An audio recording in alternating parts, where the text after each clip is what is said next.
Good morning, everyone. Good morning. Morning. Welcome to the board meeting this morning. We will have a public comment period at the beginning of the meeting and also one at the very end, who will come to the board. I'll call the meeting to order this morning. We'll have prayer by Commissioner Bardwell, the pledge of allegiance by Commissioner Cook, and roll call by Clerk Fenny. Please stand and do it. For those who would like to join in prayer.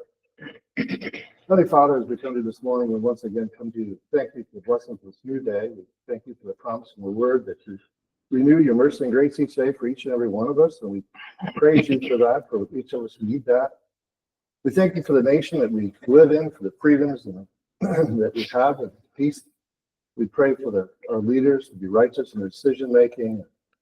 Also that they make decisions that are in the best interest of the people, and we pray that same prayer for our state and local governments. And us as well today, we ask for your wisdom for the decisions for this board, that we may make decisions that represent those who have elected us. We also bring to you all those in our hearts and minds that have needs, whether it be spiritual or physical, or sick, suffering, or spirit. We pray, Lord, especially for those who lost their loved ones or mourning. We pray for peace and mercy for them and for the aged who have gone before us. Pray for all those in our hearts and minds, in our own families that need your mercy and grace. We just ask to be with them. And furthermore, Father, we just ask that you continue with us this day, and if we fall or falter in any way, not bringing you honor and glory and sin, we just ask for forgiveness of our sin through the precious blood of your Son. That's all these blessings in Jesus' name. Amen. Amen. Amen. I pledge allegiance to the flag of the United States of America and to the republic for which it stands, one nation, under God, indivisible, with liberty and justice for all.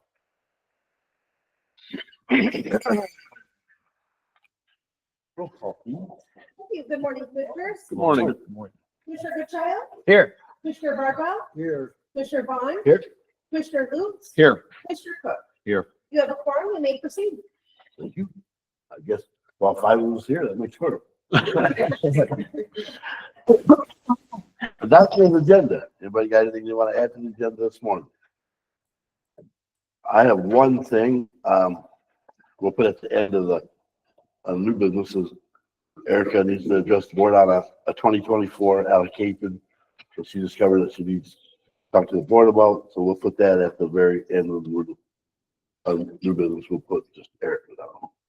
And just for clarity, Chairman, what would the topic be exactly? That's right, it's a allocation. 2024 allocation for the 236 fund. And what is the 236 Student fund? services. Thank you very much. I have a handout for you.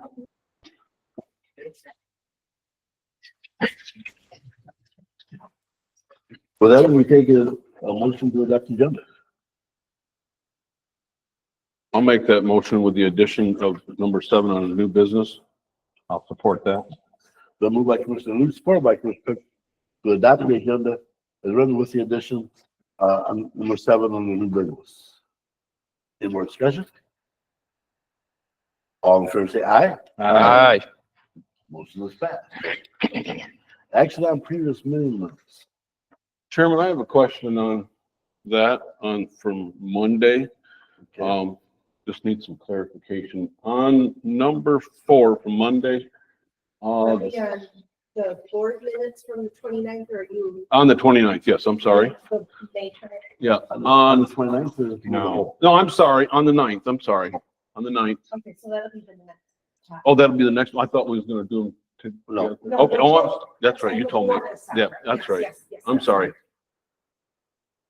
We're on action on. Oh, we're on previous action, yes. meeting minutes. Chairman, I make the motion, we accept the Board of Commissioners meetings on the 29th, regular meeting and closed session meetings from May 29th also.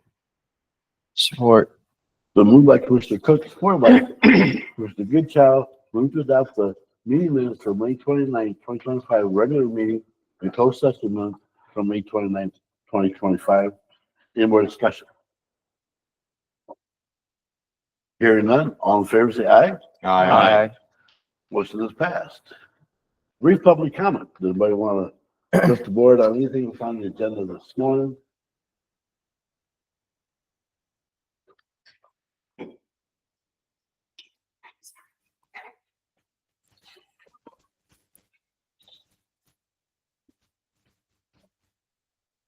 Good morning, Commissioners. Morning. We had discussed the matter at the Committee of the Whole meeting on Monday regarding use of the courthouse lawn. I did not receive an amended letter. I have reached out to Deb Parker a couple of different times and have not received communication back from her. So what I would ask that you consider that letter as presented, as I don't know that the reasons in the statement would constitute a denial of use of the courthouse lawn as a public property. So I would just ask that you still consider the letter as presented. Thank you.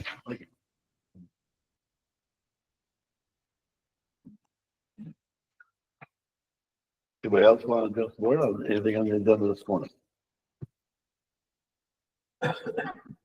Let the record show that we had brief public comment and we had one of Clerk Fetting. Well, then we'll move on down to the consent agenda. That's where I have a question. Okay.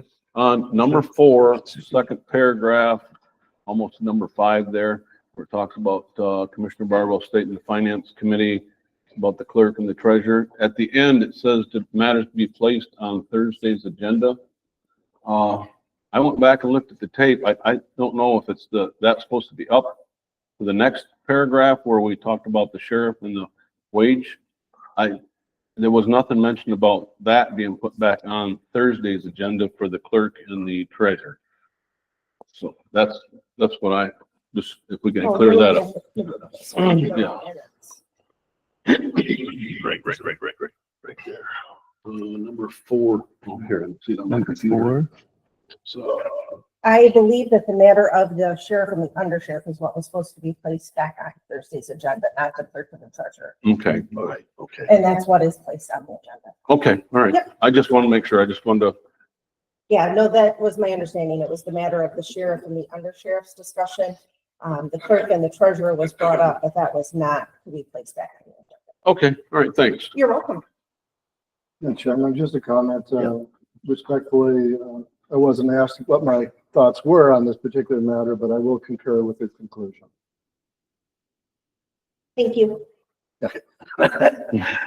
Usually you would ask the person who actually was being addressed. Oh, Hey, what did you mean? Well, I was just reading it from the minutes here. But I concur. Thanks for reading my minutes. I do. I read them. Just to let you know, I do read them. all right. Anything else on the consent agenda? If not, we'll take a motion to approve the. I'll make a Two motion items. to come on the committee of the whole, June 9th, 2025 minutes And consent agenda item in the consent agenda items be adopted. be adopted. Should we strike that out of there, Madam Clerk, or not? I don't believe it should be struck Okay. out of there, no. Thank you. I'll support it. Any more discussion? So, moved by Commissioner Lewis, supported by Commissioner Cook, to adopt the consent agenda. Is there any more discussion on that? Hearing none, all in favor, say aye. Aye. Motion is passed. That takes us into new business. First thing on the new business is Double Haul Solutions, Nate Genzer. Oh, did I thought that it's the other way around, right?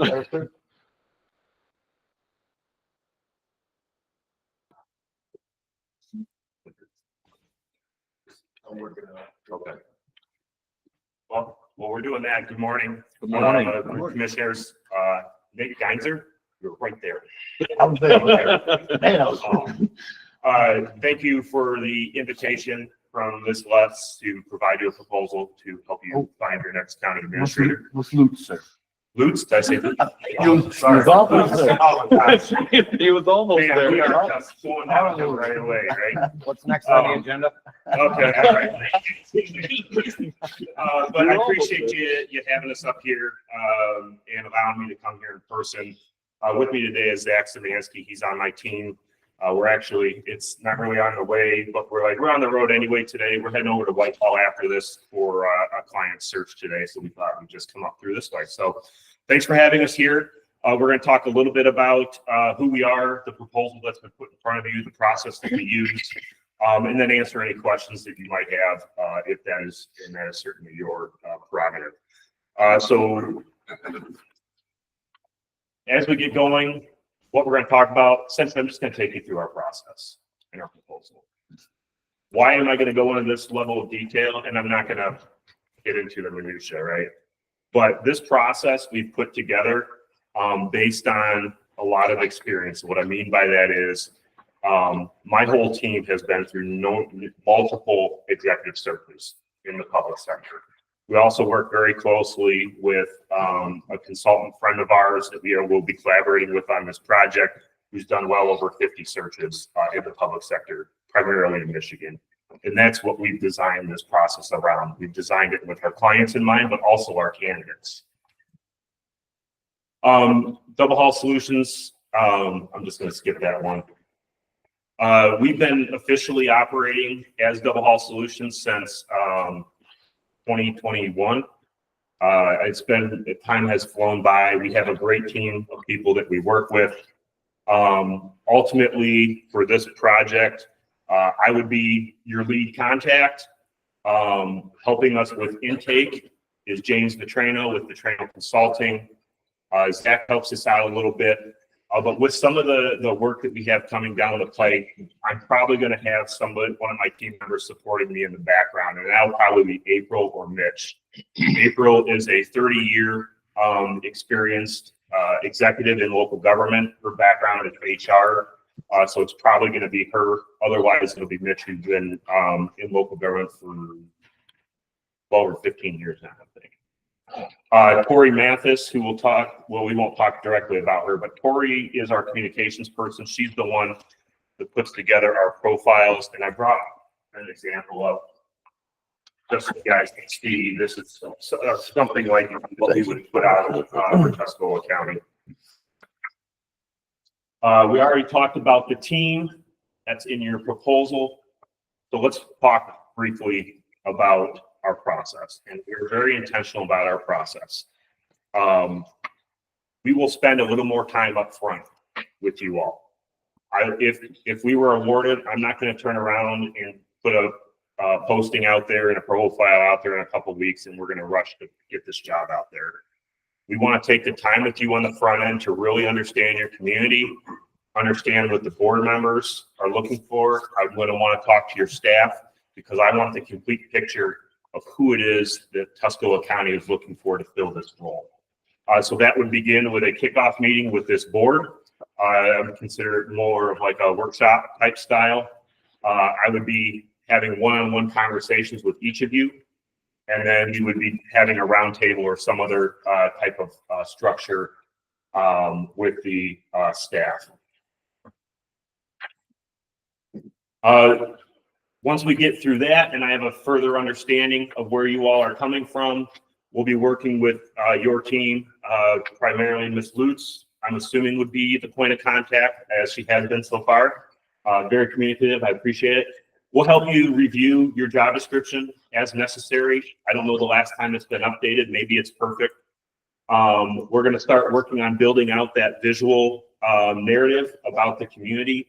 You all will have an opportunity to review that and let us know if we're on track or if there's a few things that need to be tweaked.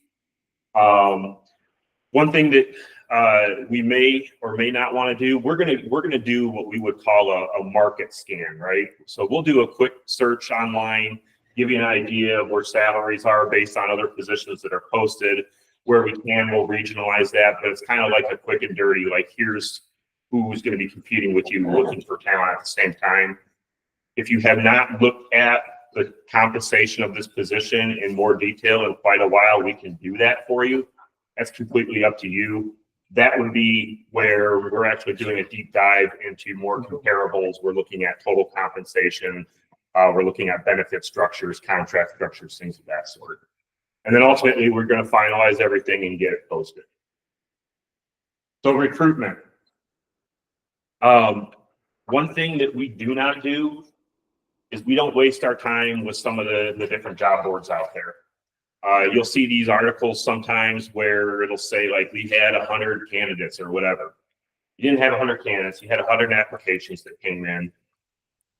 More than half of them aren't even qualified. So like Indeed, ZipRecruiter, things like that, we don't use those. We're going to be focusing on job boards that are where the professionals that you're seeking are looking. We're also going to go into LinkedIn. We're going to mine in LinkedIn. We're going to be searching, proactively reaching out to people. We'll be talking with our network and so on. We can also do, if you want, but LinkedIn's kind of expensive. If you wanted to, we can do paid LinkedIn advertising at your cost, but I have not had a client that's wanted to do that yet because it can be pretty pricey. Okay, candidate screening. So these next couple phases here are really important, and I really want to make sure you all understand how we approach this. We are very intentional about the process we use. We are very intentional, and we are very firm, if you will, on one of the steps that we'll talk about once we get there. And ultimately, we can amend. We'll work with you to customize processes, but we've got a couple clients right now that have chosen not to follow our recommendations, and it's created a lot of issues. And so I'm going to want to answer any of your questions that you might have on that today, because if ultimately what you're looking for something else, it's not going to hurt my feelings. Ultimately, what I want for you all is you to get the consultant that you feel you need to get the person you need in this role. I'm not here because of me. I'm here because of you, and you guys ultimately need to decide what you're looking for. So how we screen our candidates. We're going to get our candidates in. We'll use Whitehall as an example because that's where we're going today. We ended up with 39 candidates, or 39 that applied. You do our first screening. I'm going through and we're looking for who meets minimum qualifications, right? If they don't meet minimum qualifications, we're not looking at them any further. From there, we're going to send them a follow-up questionnaire. I am very intentional. My team is very intentional on how we word those questionnaires and why we do those questionnaires. From there, I'm going to review those answers, and then I'm going to determine, okay, did they elevate themselves? Are they ready to do a 30-minute pre-vetting one-on-one interview? These are not pre-recorded. They're not recorded interviews. This is my opportunity to further vet the candidate, to further understand their backgrounds, to ask them if there's anything we need to know about them. And then ultimately, we will then we call it a preliminary background check, but really it's kind of a high-level scan. We're looking for anything that's going to jump out online, whether it's media, social media, or other things that could potentially be a question that is brought up by the board. What I found with our clients is if somebody has something that has come up in the past, even if it's very clearly nonsense or it's very clearly politically motivated, a lot of the clients that we've worked with are very reluctant to bring those folks forward. Unfortunately, and sometimes these are some of our strongest candidates because of concern over community pushback. Because I don't know enough about Tuscola County, but I know in every other place we've worked, you've got the people, as soon as those names come out, they're online, they're doing their own research, they're posting on Facebook, all that stuff. So we want to try to identify those things and talk through those things with you before you choose them as a candidate, so you're all ready. From there, we're going to develop a pretty comprehensive packet for you for the closed session, which is what we'll talk about here in a minute. That's going to include the candidates' cover letter, their resume, their questionnaire responses, my notes from the interview, and a note on whether or not we need to discuss their background. This piece I really want to drill in on a minute, because this is a big issue for us, because we know what happens with colleagues. But under MCL 1268F, this is under the Open Meetings Act, candidates have the right to ask for confidentiality for their applications to be reviewed in a closed session. That is their right to do. There's a number of different reasons why that is a good thing, both for the candidate and for the client. We can talk about that more if you like. But this is an area where it's very difficult for us to compromise, because it puts a lot of liability on us and potentially liability on you if that confidentiality is breached. So you will get that packet. It will be marked confidential, closed session, whatever, especially if all the candidates request confidentiality. If one of or two of them don't, we have to handle that differently. The way we will be presenting that to you is, our job is, you're asking us to help screen these candidates, right? We are going to do our best to assess our understanding of how well these candidates align with the qualifications and the profile that you have set forth, that you've approved, that we've put out there, right? We will put those in a form of how well we believe they align with what you're looking for. Ultimately, in that closed session, that's where we go through these different candidates and you determine, okay, do you agree with that alignment? Do you see something else in a candidate that we didn't quite see? Because ultimately what you might find is there might be a candidate that doesn't check every single box that you're looking for, but they might stand out as being an exceptional leader. And maybe we do want to talk with that person, right? So we'll talk through all that in that process. So once we come out of that closed session, we're inviting candidates to interview by number. I call those individuals. They're usually given an amount of time to get us an answer, because that's when they need to start notifying board members. That's when they need to have those conversations with their family, because it's going to become public. As soon as a candidate accepts the interview invitation from you all, that's when the confidentiality is lifted. So the interview process, there's a whole host of ways we can do an interview process. We have some of our thoughts and recommendations in that proposal, but we'll work with you to customize that. We have our preferences, but not every community wants to do it in that way. The process we used in DeWitt Township, very different than the process we're doing in Whitehall. Whitehall wanted a lot of engagement. They wanted their community to have multiple opportunities. They wanted their staff to have opportunities, etc. So we tend to like 2-day processes, because that first day is kind of a orientation of the candidate, getting them acclimated to the community, getting them to know the staff, getting them an opportunity to see the operations. And then the next day is when we're really diving into the actual screening process. We'll help manage all the logistics, but we're going to need help from somebody. If there's a candidate coming from out of state, helping with, reimbursements. If we need to get a room somewhere, right, to host a community meeting or whatever, we might need some help to make connections. And then when you get to the point of deliberating over your candidate selection, we can be as active or inactive as you like through that process. We will help facilitate that conversation if you want us to. Some boards might want to just have that conversation themselves, but we'll be here to help answer any questions or help guide you. But ultimately, this is your decision. This is your process. We are here to help you facilitate your process. And we always try to keep that in mind. Last but not least, when you make that offer, we don't walk away. We want to help make sure, and we'll be as active or as passive as you want us to be. But one of the areas that is of frustration for candidates is when we get to that phase where we're trying to negotiate or get the line signed right on the agreement. We will support you through that. We will support the candidate through that. Giving your guidance. If ultimately, your legal counsel says, you know what, Nate, stay out of it. We'll take care of this. Totally get it. We'll do that.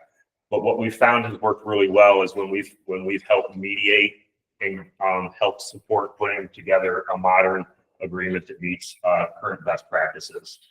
Um, during this process, we'll keep all of the candidates still engaged because ultimately, until the line's signed, you don't have a new county administrator, right? So if something was to happen, I still want these other 3 or 4 candidates on standby and say, hey, look, if something changes, we'll keep you in the loop. So we try to keep communication going through the whole process. And then we're going to help you, and we'll talk in the next couple slides here. We've got a program we call Strong Start. There's a part that comes with it no matter what. There's a part that we can do more, and I'll talk about that in a minute. I want to pause for a second because I do want to know some of management salaries right now. I don't know how much you guys see this up in Tuscola County, but management salaries have been on the increase for the last couple of years. Some communities have been very, very aggressive. I was in a community recently. We provided a recommendation based on what we could see of the market. They said, we appreciate that, but we're going to put another 20 grand on the top end because of the type of person they were hoping to attract to the job. It's not uncommon for us to walk into a community and ultimately the elected body post the job at 10. I've even seen it up as high as 30% higher than the person that was in that role before because of where the market's at. Okay, I don't know why that formatting got jacked up there, but so we have a program we call Strong Start. One of the reasons we came up with this is we are not doing you any good if we're just putting a seat in the chair, right? I don't know what happens when that person's here. We want to help make sure that you get that relationship started off on the right foot. So at a minimum, what we're going to do is usually April leads this. She's going to help and work on just a basic onboarding plan to help make sure that candidate is focused on getting having the conversation that should be had. Usually that's coordinated between the chair, or I don't know if you guys have a personnel committee or something like that. The chair, usually the interim, we're going to coordinate and talk about, okay, what are some of the main issues that we need to get, familiarized with first? Who are the stakeholders we need to get to? It's almost like a checklist just to help keep the candidate on the path, because I don't know when's the last time you guys have started a new job, especially something as complex as running a county. There's a lot. You're drinking from a fire hose. And so our goal is to help them manage that. The other thing we do in April is a certified executive coach. We give them 3 months just support to kind of help keep them on task. It's trying to help bring the best leadership out of them so you are getting where you're at or getting where you want to be. From there, we do have what we call the Strong Start search. Let me give you a background of why we do this. And Ms. Lutz, if I am going too long, just throw something at me and I will speed it up. So a lot of these search consultants, they'll have a guarantee, right? If the candidate leaves within X amount of time, we'll do another search for free. I'm not going to do that for you or anymore. And here's why. Once we place a candidate in that seat, we have no idea of what is taking place to help that candidate or this board or that relationship be successful, right? So what we've come up with is a program for that first year of employment to help make sure all the things are done. Right is not the right word to use here, but the reason board and administrative relationships fail early in a relationship is, first and foremost, nobody took the time to set shared expectations. If the new manager does not know what is expected of the board, and the board does not know what the executive is expecting from you, that is a cause for concern down the road, because that's where conflict's going to arise. So we would come up here and we would facilitate probably within that first 3 months. I wouldn't call it goal setting, because to me, goal setting means something very different. But essentially, we want to work to get you and your new executive on the same page, so you all know what's expected of each other. From there, let me back up for just a second. The other thing is too, which will link to a point we'll talk about in a minute. Ultimately, they are one of your few employees, right? which means that evaluation falls on you to give. Evaluations of an employer are meaningless if you have nothing to base that evaluation on. That is one of the most critical steps of the employer relationship, is that evaluation structure. We'll do a performance check-in, if you will. We're going to check in with you guys at 6 months, see how things are going. You know, are there any issues, things that need to be worked on? Because during this process, April's going to continue that coaching relationship with that executive. And so if we find out that there are some challenges, you know, whether I hear it from you or the executive, now we've been able to identify these things early in the relationship, then we can start working on correcting those things before they spiral. When we don't address things head on, we don't address conflict, or we let things go unspoken, it goes awry very quickly. That gets us to the annual performance evaluation, which is usually in a contract. We will have in our contract with you, and I will tell you, whether or not you go with this search, we're going to strongly recommend, and I don't care if you use us or somebody else, that you use a facilitated evaluation for that first year. So you have a very structured evaluation for that administrator to learn from, and you learn from them. Constructive feedback is critical. Really, you need to be doing it all throughout the year, but especially that evaluation. We work with James Petrino. He's got a very good process we've used in a couple other places. It's going to be more of a 360 type process. But again, if you're a new manager and you go into that performance evaluation and it's, hey, great job, keep it up, and we're done. Or you suck, you're not doing this, you're not doing that, go fix it. That's not going to help them be successful. It's not going to help you be successful. Timeline, I won't spend a lot of time on this, but we're roughly around 14 to 16 weeks. Again, part of the reason for that is the time that we're going to put in on the front end. We have, in some cases, if everything goes perfectly, if we get everything we need from the county, if we're able to schedule everything as needed, we can usually shave about a week or two off of that, which we're on a pretty good track in Whitehall right now. A few notes on the profession, and we'll be just about done. The candidate pool is shallow-ish. It's not that simple. So a year and a half ago, I might have told you, you're not going to get very many candidates. There's not a lot of strength in candidates. I don't know what's going on, but something is shifting.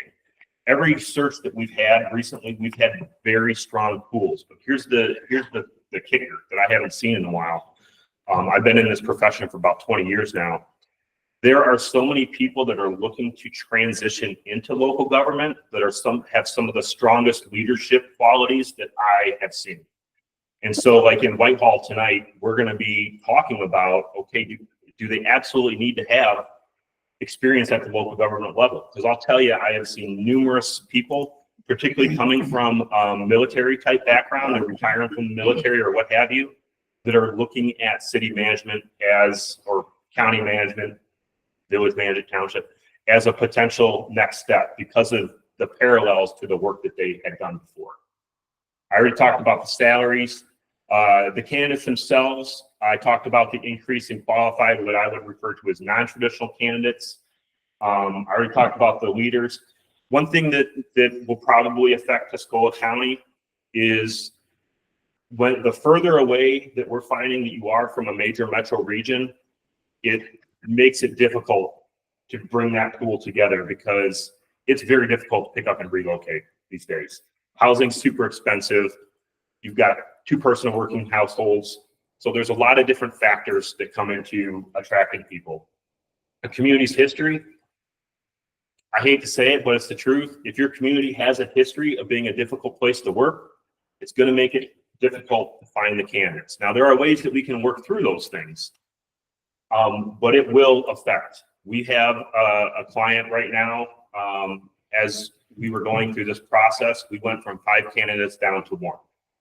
Because as things played out, they're like, I can't come here.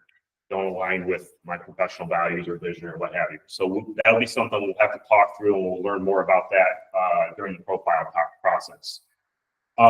Flexibility is something they're going to be looking for. What I mean by that is, you probably all heard for this. I'm not saying like work from home at the administrator level, but flex, and even at the administrative level, you don't really run by a schedule, but they're going to come in here, they're going to get the job done. But if they've put in like 60 hours that week and they want to take a Friday off or whatever, or they need to run home early for a kid's baseball game or whatever, those are the types of things that they're going to be looking for, is the opportunity to balance their home life with their place of work. Last but not least, is pressures versus quality of life. I'm not going to get political on you, but it has gotten way harder to be a public servant. Whether you're elected or appointed, it is very difficult. The pressures that are on these people are higher than I've seen in my 20 years. And that is something that we are going to have to address as a profession to try to figure out how we support these people through those pressures versus the impacts of the work on their quality of life. So those are things that most of our candidates are going to be cognizant of and looking at, because you're interviewing the candidates, but they're also interviewing you guys. They're looking to see if they're the right fit. They're looking to see if they're the right fit with staff when they come up here. Last but not least, I'm here for any questions if you want to. Otherwise, if you have questions afterwards, just call, text, email. I'll get back to you as soon as I can, or send them through Ms. Lutz, and we'd be happy to follow up with you. Thank you again for having us up here. Appreciate it. Any questions for Nate? Sure, I do. Right. Nate, is this position, and I wasn't here at the meeting, I was in another meeting. Are we searching for an administrator or a controller administrator? Okay. I was asked to provide you a proposal for an administrator. And why was that? I don't know. I But I'm thought- gonna tell you- I thought the county needed a controller administrator. It will be very difficult to find somebody that's going to have the qualifications to do both. Then we're in trouble because we are a little weak on the finance side. And administrative data activities is totally different. And you're talking about a 30% increase here. The last administrator was 103,000 or so. That's like 134,000, 140,000 plus. No doubt they're going to have to be moved. They'll probably want that moving expense grossed up. Among other allowances would be phone car or whatever. You know that. You didn't explain any of that. There's other additional costs in recruiting. I'm a little concerned over that, only because when I look down as administrator and not someone with financial background, we're in desperately need of someone who knows accounting and finance. So I'll just say again, the municipal finance world it's not dried up, but it's like a trickle. I'm trying to find qualified candidates with municipal finance background is going to be very, very difficult. I would also suggest, and I haven't looked at your books. I don't know your culture.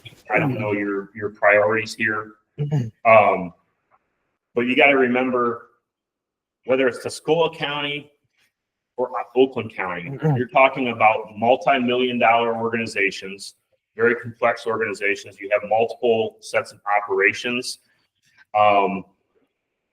It's going to be difficult for somebody to come in here and do both roles.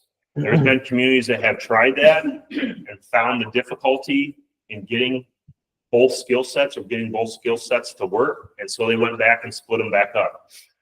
It's probably a conversation that you're going to have at some point in time.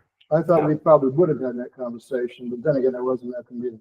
Nate, tell me a little more about your organization. Are these independent contractors, or who are the actual partners in this? I see there's partners and then there's collaborators. Yep. Are you a firm that has maybe a couple partners, a couple guys, or team, and then the rest are independent? So right now, everybody's independent. The reason for that, well, there's a number of reasons for it, but these are the people that I pull in based on the workload that we have and based on the specific needs of the client. These are the people that I can pull Most of these folks have other responsibilities. Unlike myself, I'm all in, right? I'm at a point though where I have to make some other choices, right?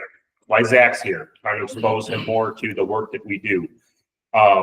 We have grown substantially, and that's why I have grown the pool of people that I can pull on based on the experiences that I need. They all have flexibility in their work lives, that they have made the choice that I want to do these other services. And so that's how that works right now. Well, just as a side comment, the team that you listed here, the three of them, their credentials are exceptional. I applaud you for that. I love my team. They are awesome people. Thank you for recognizing that. And the others seem to be very well engaged as well in backgrounds. So I guess my questions in terms of the challenges that you have, this is in the thumb, Ottawa's 306,000 in population, we're 52, who knows at the moment. In terms of abilities and desirability of the area, you'll be challenged with that. And just put this up front, I know you know it, but you don't want to say it. And the fact that you're gonna have to bring a spouse, and if the spouse is employed, and all those issues roll into this. I'm a little concerned with any recruiting agency, only because, as you said, it has shifted immensely in terms of what's happening out there. And, you know, with Gen X's, we don't want to pin everything on Gen X's, but they're, I'm going to take offense. Be careful what you They're say. they're very movable. They're not the old school of thought. I'll just leave it at that because there's many studies that on Gen X's and what they need in the workplace. And you hit one very well. It's a very high in their list, and that's the flexibility to come and go. I mean, they're independent. That's going to be a tough thing for the board here, to any board, traditional boards, to understand, because that position reports to the board. When, let's say that the county did engage, or hypothetically, I was reading the contract, I was briefing it as you were speaking. What if you're midway in this search and a candidate walks in the front door to be fully qualified as a county controller, someone who's very financial, whatever. How do you handle that? I know there's a 30-day termination clause, and I read that very thoroughly. I know you've had experience with that. As long as it's not one of your candidates, that wouldn't be ethical. But a different candidate, how do you view the organization you engage with in terms of their own recruiting? Do you require them to stop searching, or how do you handle that? Yeah, so if there's confusion about the search process, that you brought on a consultant to run a search, but you're still searching on your own, that's going to be problematic. It's going to be problematic for us, but it's also going to be problematic for you because it creates confusion. Why am I going to apply for a job if just any person can walk in this door and say, hey, I'm awesome, look at my resume, you guys talk to them, and they've got the job, while all these other people have been going through the process that you had assigned to be done. I wasn't suggesting, I just wanted to know your thoughts Right. on it, because it's really unethical, but it's been done many Yeah. years, and I think it would be very difficult to explain it. However, what more often happens is that somebody walks in. Yeah. Somebody hears you're searching, just as you were alluding earlier, and you're outside the circle, and they come in. How do you handle that? So I would be open to a discussion about a revised process. Like I said, I'm here to work with the client, right? If we want to look at something, as long as it doesn't violate my ethical code, as long as it doesn't violate our understanding of the law, I'm flexible. So the best example I can give you is the Village of Dundee. We helped them recruit their city manager. Actually, you might even know him, Ryan. I don't know if you guys remember Ryan, used to be down the road. I don't know if I'm pointing in the right direction, but so Ryan's down there, but they had a hole in the finance director. The finance director role had been vacant for like 3 years. They'd been relying on Plant Moran for their finances. They said, we need to make this a priority again. We need to find a finance director. I'm talking to them. I know this is going to be a very difficult search. Now, thankfully, they've got the benefit of multiple metro regions they're in, right? They're right between Toledo and Ohio.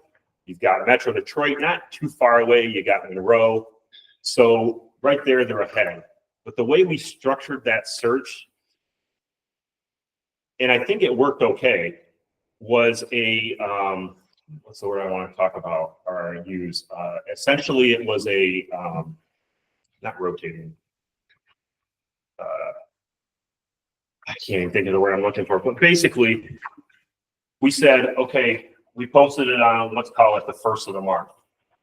The first deadline is on the 5th, that Friday, right? So every week we move the deadline. So here's how that worked in practice. If I had a candidate within that window apply, I'm immediately starting to review their applications and getting them ready to potentially talk with the manager there. The next deadline, I have somebody, and as soon as I had candidates that were qualified, I call up Ryan and say, hey, we happen to end up with 4. Hey, we're ready. So we turned off the intake and we brought those 4 forward. What we could try to do is do this with an initial deadline of what's called, we have the posting open for 2 weeks, see what we get. Then I can communicate with Ms. Lutz, and she can communicate with the board, and we can decide. I can say, look, I've skimmed through these. I've got, 5 that are maybe qualified to pre-vet for you. What do you want to do? Do you want to pause the search and move forward, or do we want to extend it for another couple of weeks? We could look at something like that. I would just be concerned that we might miss somebody that way. For example, one of the candidates that we'll be talking with Whitehall about tonight that impressed the heck out of me was the last candidate applied the day of the closing, right? So that would be my only concern, is that we might miss somebody, but I think we could come up with something to try to truncate that timeline. But I think somehow between our agreement start, actually, maybe we would use that kickoff meeting for it. We need to have that controller administrator conversation. And I could come more prepared to have that conversation with you. But I think that's something you're gonna look at. Are you guys using Plant Moran now? No. No, okay. So Go I ahead. don't want you took off on a question that really wasn't my answered question, My apologies. but that's all right. I mean, you explained a different question. Realistically, it was if a candidate comes through that door, we're 6 months into it, whatever month. We're under contract. They're outside the scope and purview. They have no knowledge you're even around. The county looks at them and decides based on the progress that you're at the moment to take this candidate. How do you handle that? So I'm gonna tell you, I'm not the best business person because I want what's best for you guys. Only you guys can decide what's best for your county.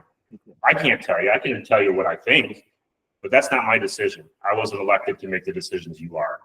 You're gonna send me a note and you're gonna say, Nate, we've got somebody. Thanks for your work.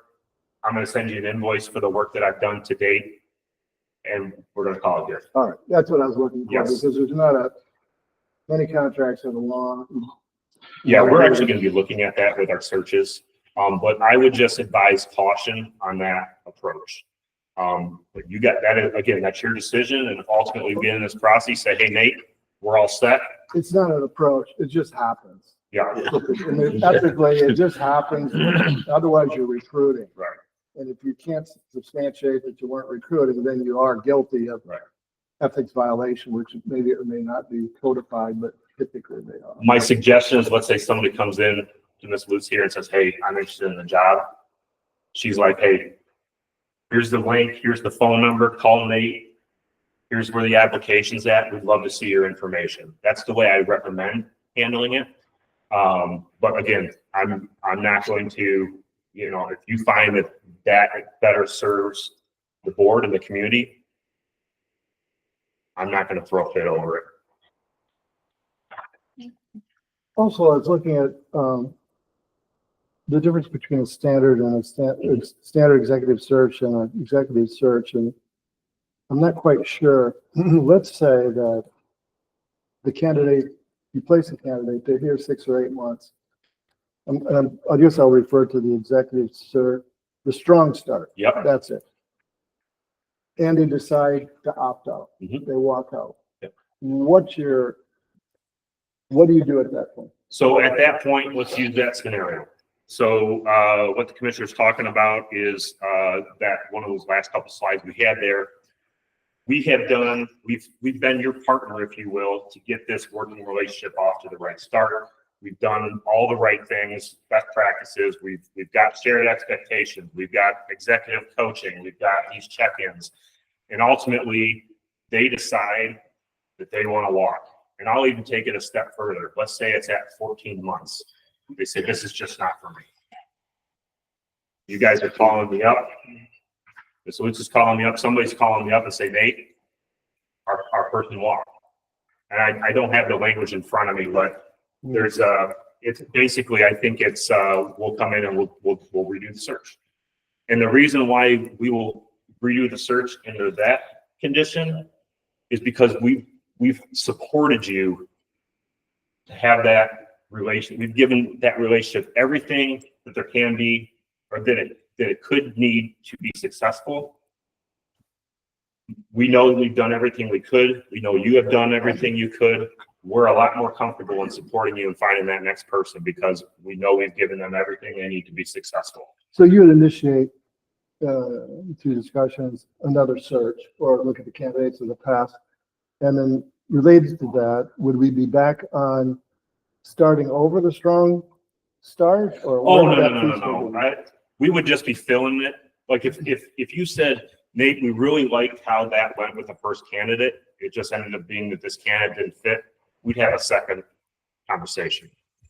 I see what you're I think asking. if we left, if the individual left, and Yeah. then where do we start as a county financially? Right. Where do we, the obligation, you're gonna start another search. Right. How do you fit that into your fee schedule? Say that it's beyond the 23,490. Yep. So to be honest with you, we haven't even thought through that scenario because we're confident in our process in that. I will tell you right now, because we have not thought through that, if this scenario came to light, I'm going to do the same thing for you. I'm going to give you the same services under that strong start with the second candidate because I do not have that addressed in there. And it's a good question. I'm going to go back and address it now. But we will do the same thing. We will do the same thing to set that next person up for success. But that's why we've set up our process in the search to begin with, because we're going to try to guide you to not just look at people's qualifications. We're also going to guide you to look at character and fit and resiliency.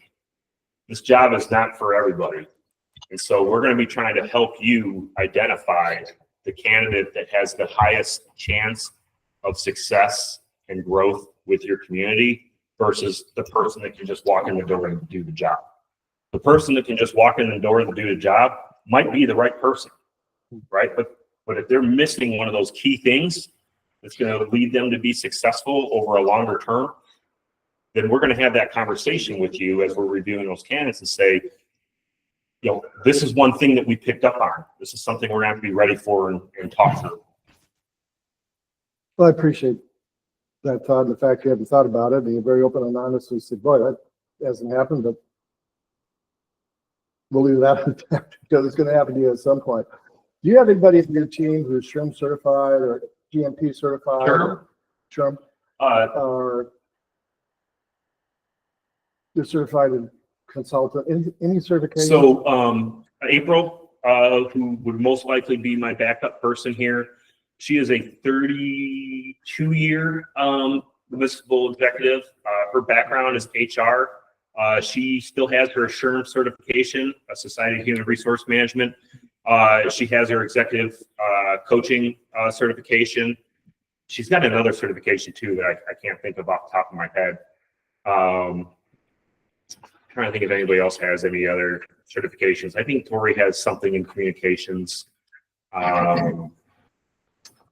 Not sure if James has any, but I've got a whole network of people that, like, if you guys called me up and said, Nate, we really need to talk to somebody about finance, or we need to talk to somebody about planning, or we need to talk to somebody about whatever it happens to be.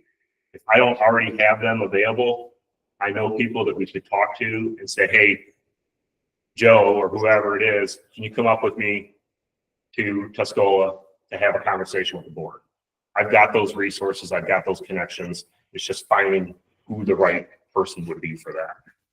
Chairman, I'm narrowing it down in questions. Just have a couple more. So You know, it was out for it? I'm narrowing it down. I appreciate it. In terms of your scope of search, do you go outside Michigan? Oh, absolutely.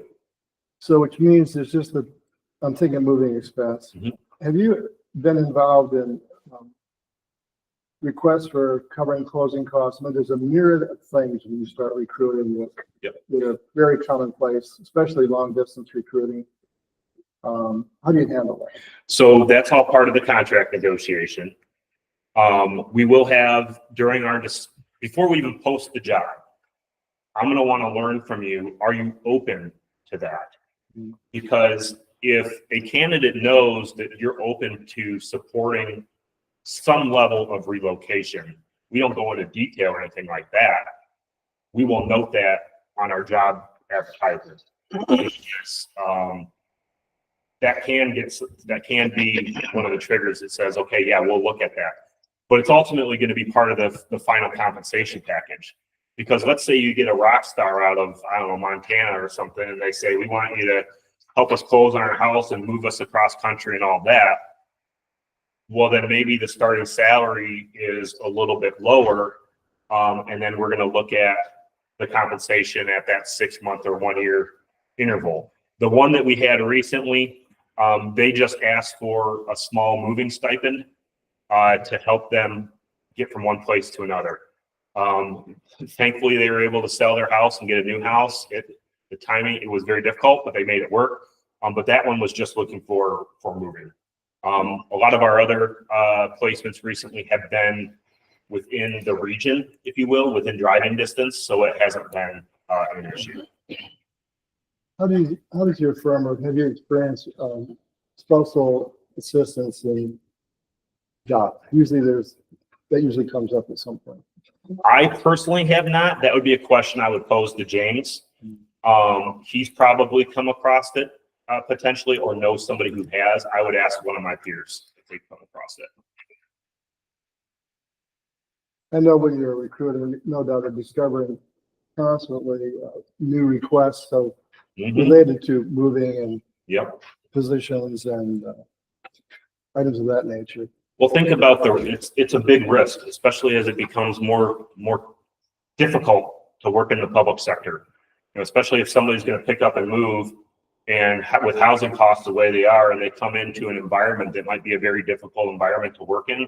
That's a lot of risk for that person to take on, especially if they have to pick up and move a family, put kids in different schools and what have you. So yes, I think more and more are cognizant of these types of things. And that's why, you know, we build the program that we have, is because we want to try to head that stuff off before it's too late.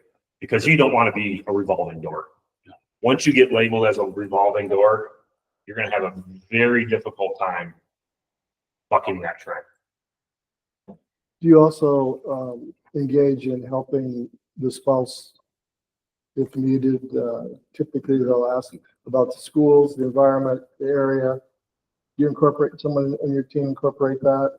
So not directly, but we're going to talk about those things. One of the sections we do in our profile is about basically living in Tuscola County. It's going to be about Tuscola County. So it'll have a little bit about education and stuff, but we've never been asked to, you know, do the research for them. And quite honestly, that's one of the, there's candidates watching, I'm never ruin it, but you know, that's one of the things I look for when we're doing our evaluation. Did this person do their homework, or did they just change the names of the community on their materials and hit send? And you can tell that right away. If I can't tell it in the resume, in the cover letter, I can definitely tell it in the questionnaire in the interview. But would we support somebody?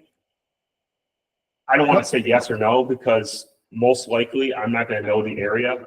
What I would say is I'd probably reach out to Ms. Luck, and say, hey, we've got a candidate. They're in our final 4 or 5 or what have you. Is there somebody in town they could talk to get some more information? Like if you guys have a relationship with the school superintendent, I might say, hey, can we get this person in touch with the school superintendent? Or, hey, is there a realtor in the area that can talk about the housing market or what have you? I would reach out and ask for some connections. It's not something that you expect anyone expected to provide. I mean, it's usually what you support it in terms of it comes back. Normally, if they don't do their own research, you'll already tag that as there's something up. But realistically, the number one reason people don't move is spouse. The spouse isn't sold on it, especially families. Yep. They will move. And so that's a big issue that typically hits the top of the list at some point if they're serious about moving. So Right. I applaud that you're actually asking these questions because as we go through the process and your colleagues have those same concerns, that's something I can use in the recruitment process and say, hey, this board is very cognizant of the life change that you're looking at doing. And here's what we've discussed. So that can be something that I can use, not as a sales pitch per se, but as I'm helping them get familiar with the community, I can let them know that, look, with what this board's been through and with, attracting candidates and retaining candidates or what have you, I'm just making this up as we go, there's a very conscious effort that who we're looking for is going to be sticking around for a while. And we're very cognizant of what that risk looks like. And here's the things that we're willing to do to offset that risk. Thank you, Chairman. Thank you, Nate, for answering all those questions that I was thinking about. You're very welcome. I'll defer back to the chair. Chairman. So you guys look at the schools. I mean, these people are graduating. I'm sure. Do they look at young talent? Yes, so that's one of the things that I'm very proud of with my team. We are very engaged in the profession, particularly in the state. We're proud of all of our searches, quite honestly, but one of the ones that I'm most proud of, I didn't lead it, Mitch led it, but was the Village of Pentwater. This young woman worked with a very close friend of mine, probably one of the better mentors out there for young managers. And she was not looking to make the leap, right? I was reluctant to make the leap when I was in the profession after so long. But as we saw her at a conference and we were talking to her, we were like, you should just look at this, right? Don't assume that you are not qualified to do this job.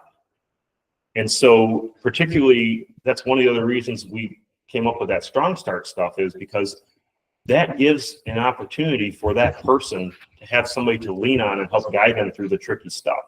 Because she's dealing with tricky stuff just like every other community is dealing with tricky stuff. But when you have that executive coach there to help guide you through that, they're not going to give you the answers, but they're going to give you the environment to help discover the answers. So yes, we are going to be looking at those things. I can tell you there are some pretty impressive folks that are out there, but it goes back to our discussion earlier. Are they within this region, or are they willing to come to this region? That's a whole different matter that we would have to broach. But I can think of a couple people right now that I'm going to reach out to because I know they've talked about it, but they might be, have a new child, or there might be all kinds of different things involved here. So we're going to look everywhere, quite honestly, but really where I'm going to spend my time, or my team's time, is trying to identify those folks built around that profile. Because the better chance that I have building around this profile, which you all and your staff, and there's other things we can do too, to build out that profile, that's where I'm going to be looking for people, is from our judgment and our experience, who has the best opportunities to succeed based on what we know from the community.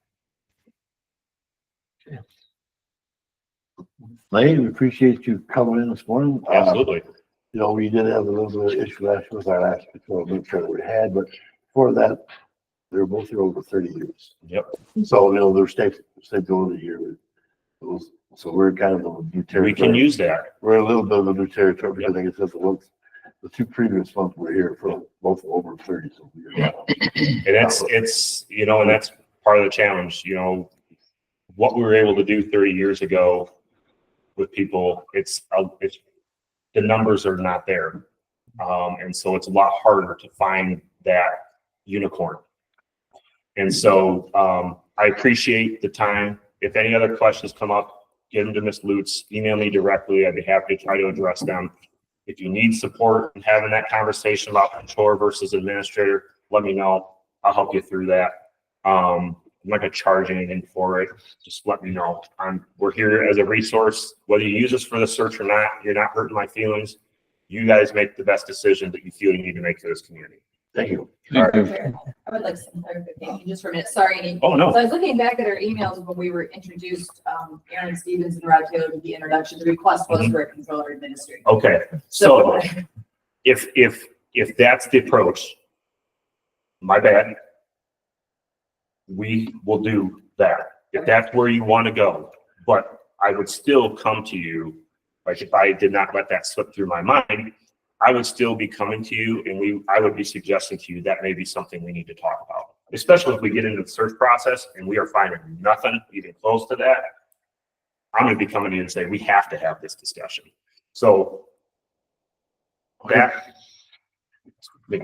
Chairman, Nate, Thank you for- if I may ask, Yes, I looked at my emails. Thank Nate, I'm a little bit confused here. I mean, MPH, Master of Public Administration of Financial. I mean, there's a ton of those out there. It seemed to be popular for a while. I'm surprised. So MPA, and this is one of the things that has me some regret today as I'm a professional. The MPA program, depending on where it goes, maybe it's changed since I've been, does not require you to take accounting. Now usually there's a concentration that you could go into, but the municipal finance world is complex. It takes a lot of different training. It's not always transferable easily from the private sector to the public sector.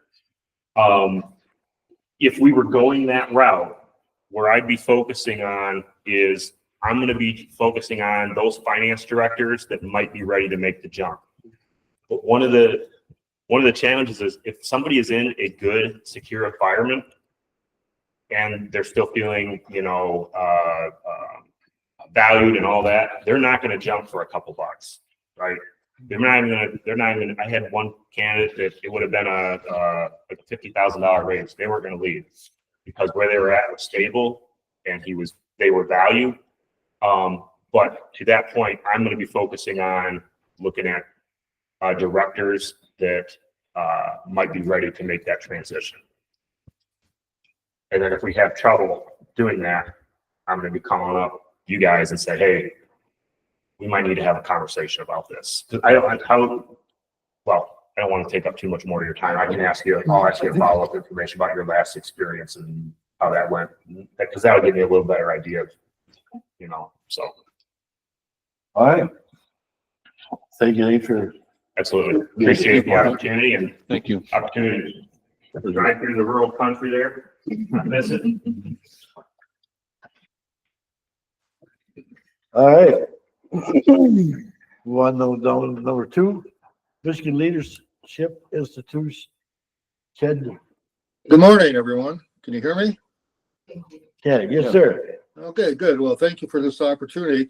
Apologize for not being there in person. I had a meeting last night with the Kalkaska County Board of Commissioners, and I have 11:30 meeting with a local township. And so I didn't have the time to drive back and forth, so I apologize for that. First of all, Nate did a great job. His company has a well reputation, has done a lot of searches. I watched them in Northern Michigan, and they do a good job. Nate served as an interim Traverse City manager a couple years ago, and his firm does an outstanding job. So if you choose them, I certainly understand that, and he will do a good job for you. Our approach is pretty much the same. I'll just walk through the process. I don't have a PowerPoint presentation. Usually when I come in person, I do. but I'll walk you through the process, some background on myself. As I said, my name is Chet Janik. I'm a consultant with the Michigan Leadership Institute. I spent 11 years as the Leelanau County Administrator, retired at the end of 2022. Before that, I was a school superintendent. I was superintendent of schools in Charlevoix and Buckley. And prior to that, I was a college administrator for 20 years. When I was retiring from Leelanau County, the Michigan Leadership Institute approached me about joining their team as a consultant because they're getting a lot of calls from units of government, counties, looking for search proposals. And they asked me to come on board. So I've been doing that for since the end of 2022.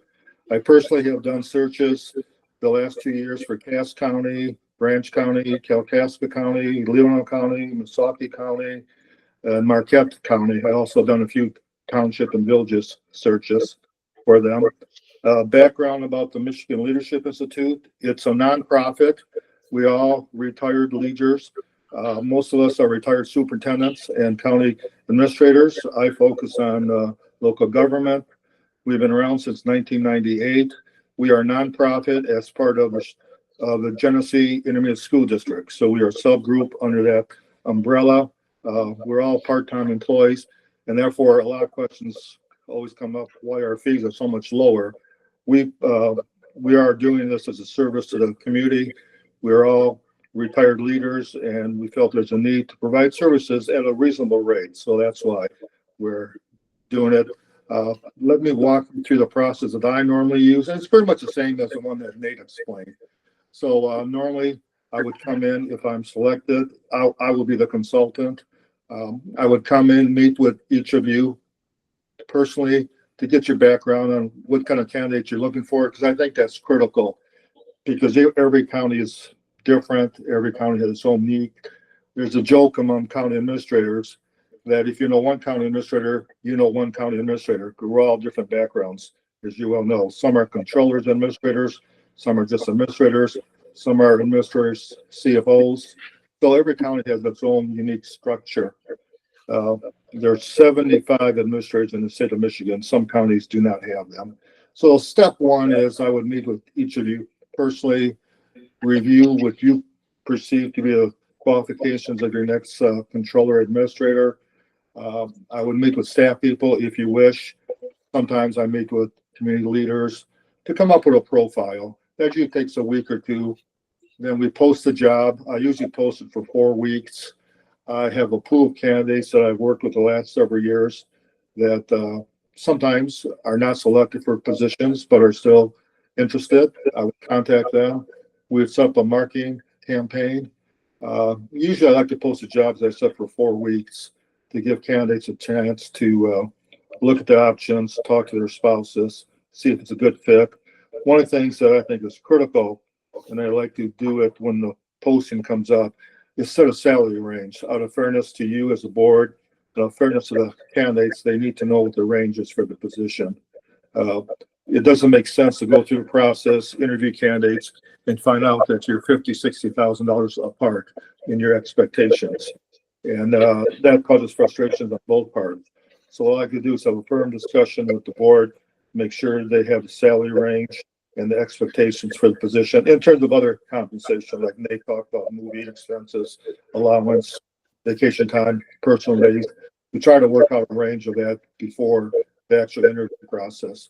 So once that is completed, and usually that process takes 6 to 8 weeks. Then I would do is screen the candidates. I would talk to the board members. As Nate pointed out, by Michigan law, candidates do have a right to have their applications reviewed in closed session. Many candidates choose to do that. Normally, those candidates that wish to be in closed session, contact them in advance and get their thoughts. If they were selected, would they accept an interview?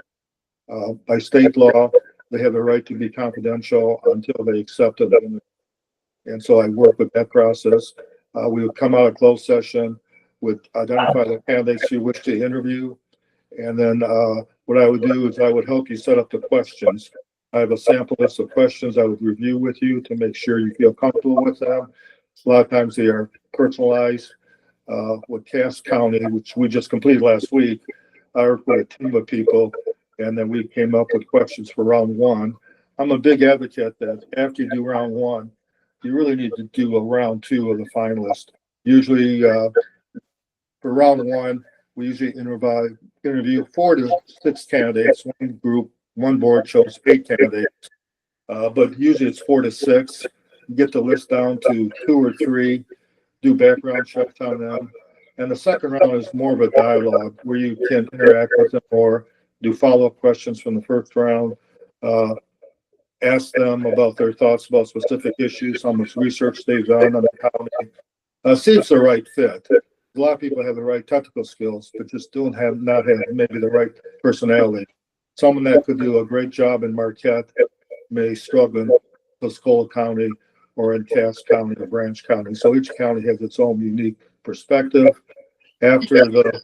We also do, I would strongly recommend you do a meet and greet, which I've done for all the searches that I've done with county government. And that is before the second round of interviews, that the community and employees have a chance to meet with the candidates, ask them questions, get their perceptions. That gives them an opportunity to give feedback back to the board members prior to a final decision is made. Once a decision by the board is made, I help them with the contract negotiations. A lot of times it's a little difficult for the board and the finalists to deal directly with each other. So I usually act as a mediator between the two sides to come up with the contract terms. And once that is completed, we go back to the board with a proposed contract. I would, of course, have your legal counsel review it first, because that's the final say. And then what I also do is normally after about 4 to 6 weeks on the job, I offer a effective governance workshop. And it's critical that the new administrator and the board get off to a good start. And we talk about how things are going. What is the research on why certain boards do well, other boards struggle? What are the expectations on both sides from the administrator as well as the board? And just have that dialogue, come up with some short-term goals for the next 6 to 12 months. And I check in with them for the first year. I also, if the board wishes to, and I strongly suggest you do that, you do a 6-month evaluation with the new administrative controller, see how things are going, make any adjustments along the way. And my recommendation is that you do a 6 months evaluation with the new person for the first 2 years, just to make sure it's a good fit. And sometimes some minor adjustments need to take place. So I know I've been a little brief here, and I know you're behind schedule, but I thought I'd just open up to questions. Like I said, I apologize for not being there in person, but I do have a 11:15 meeting with another township. And just give an overview, said we are a nonprofit. I would be the person you'd be working with directly. I would work with your staff to come up with a media plan. Most of the time, the counties wish to have the invoice go directly to them. It's a cheaper cost than going through a third party. But we would do local advertising as well as some professional websites and boards. And the process usually is between, it's been as short as 8 weeks. One county did the entire process in 8 weeks. And one county after the first round was not satisfied. So we opened it and did a second search. And that process took about 5 months. So it varies depending on what your needs are and what your expectations are and the list of candidates. Nate did bring up a good point. The pool of candidates for these type of jobs has been shrinking. Salaries have gone up. Most new administrators, controllers coming in do get a higher wage than the person they are replacing. That's just the economics of the situation. I met with Kalkaska board last night, and they're doing a search, kind of same as yours. And I told them to expect to pay a little more than what they're paying for their previous administrator. So it is a new market out there. Let me just stop there and open up for questions because I know you're behind schedule. And I apologize, like I said, for not being here in person, but my schedule just did not allow it. Questions for Chet? I'm just curious, Chet, this is Tom Bartwell. Good morning. Good morning. Were you on for the previous presentation to hear the questions? Yeah. Okay, so you pretty much know, I was leading a lot of the questions from past experience, and Yeah. I noticed you did respond to some of those when you were talking, and well, those are, rather than go through all those questions on behalf of the board, I just wanted to make sure you're cognizant of some of the issues that people like yourself face, especially in candidates. And as you know, there's probably more than the ones I mentioned, but I won't go into questions, Chairman. Yeah, a lot of things that Nate said I was going to give in my presentation, but I know it was a little lengthy, and I know your time crunch here. And like I said, I have another appointment to go to. But yeah, a lot of what Nate said is true. The pool is getting shrinking. I will guarantee you that probably 2/3 of the people that apply will not have the qualifications. Finding someone that has both the skills as administrator and controller is a challenge. It's doable. Some counties have had great luck with that. Some have not. I'm sure you're aware of the legal consequences of naming a controller. There is state laws that mandate what those duties are. And there also are laws in terms you wish to make a change. You need a 2/3 majority vote of your board to make a change if they have the title of controller. I worked with one county that had a controller/administrator and had no idea of the legal consequences of naming a controller administrator. So he basically served only as an administrator, but had a title as controller. So they made some changes when they went through the search process to find a new person. They just gave him the title as administrator, not the controller, for legal purposes. Yeah, so much of what Nate said is accurate, and it's a tough market out there now in terms of people, as he mentioned, with spouses having to relocate and kids in school and so forth. So it's a tough market. The pool is shrinking. The Cass County job, which we just finished last week, we do find a capable person, but the number of qualified candidates was pretty limited. I did the same search in Marquette County this winter, and the pool is limited. So I don't want you to have false expectation that you get a large pool of candidates. You'll get a large pool of candidates probably, but as Nate pointed out, I would say 2/3 of them will not meet the qualifications. That's sure. Nate, you just brought up a thought of mine. I just wanted to confirm with you or get your thoughts. Master of Public Administration is that past gentleman said, apparently he had that, I didn't look it up, but he didn't concentrate in finance. From my experience in universities, the MPA, they typically try to concentrate on some type of finance. And as you mentioned, there are differentiations between administration and a controller administrator. Mm-hmm. I'm not so set on a controller administrator as I am someone who has the financial background, like an MPA, or a director of finance, someone who has some oversight on that, especially in the public area. The administration part is not worth the 140-some thousand that was being proposed, 30% increase.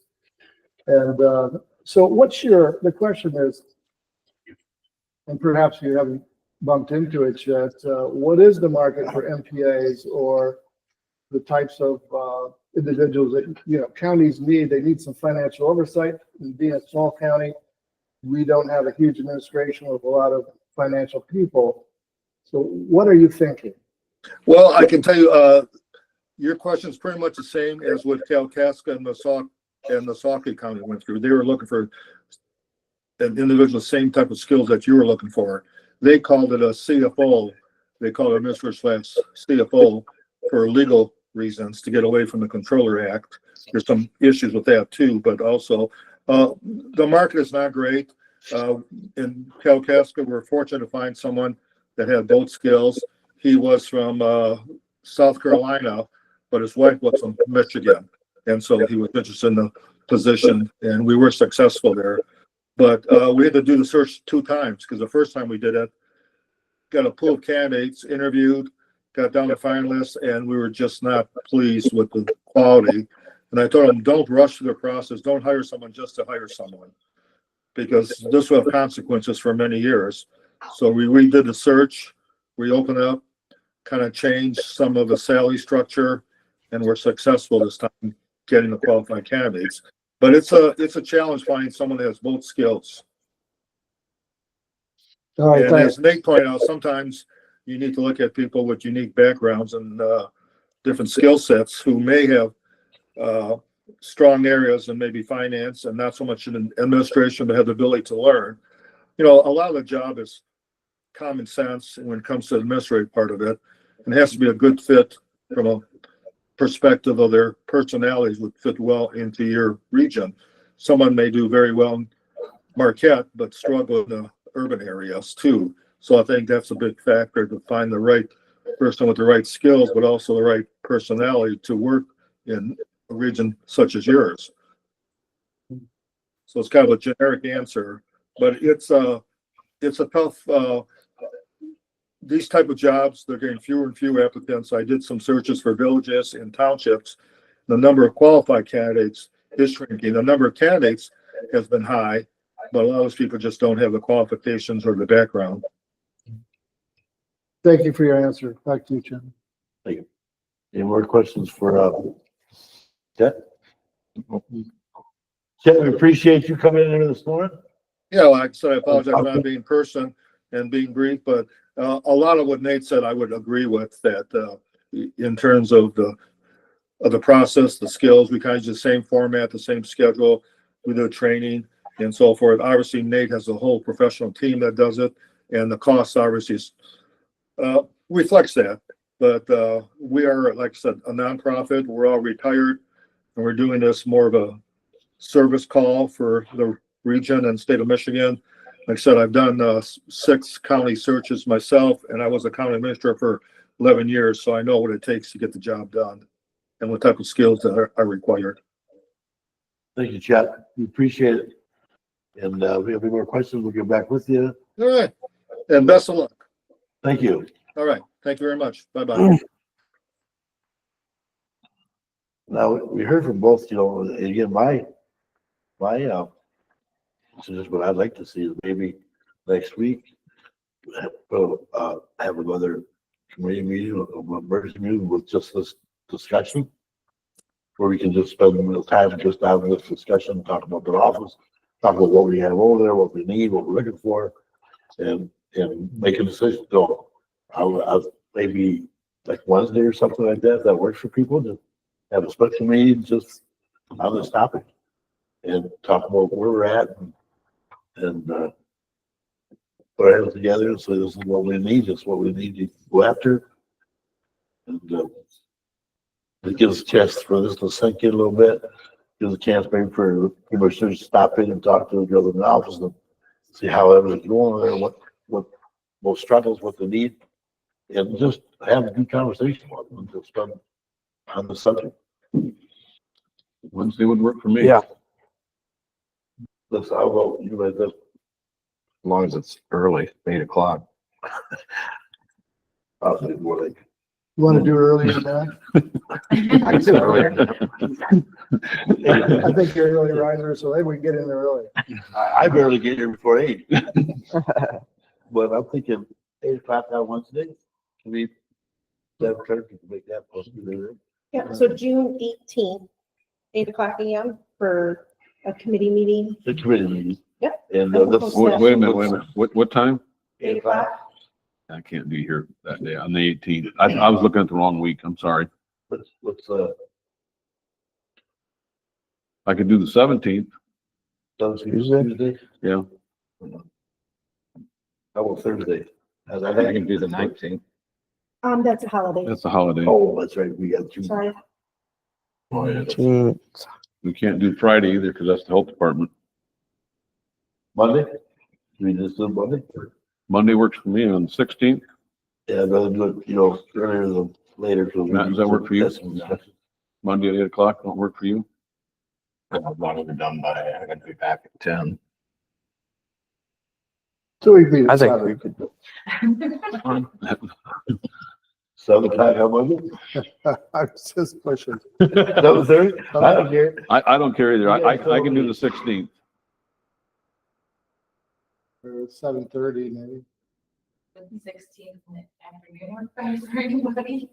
Oh, No. The 16th in the morning, I am not available till after 10, and we have a meeting at 2.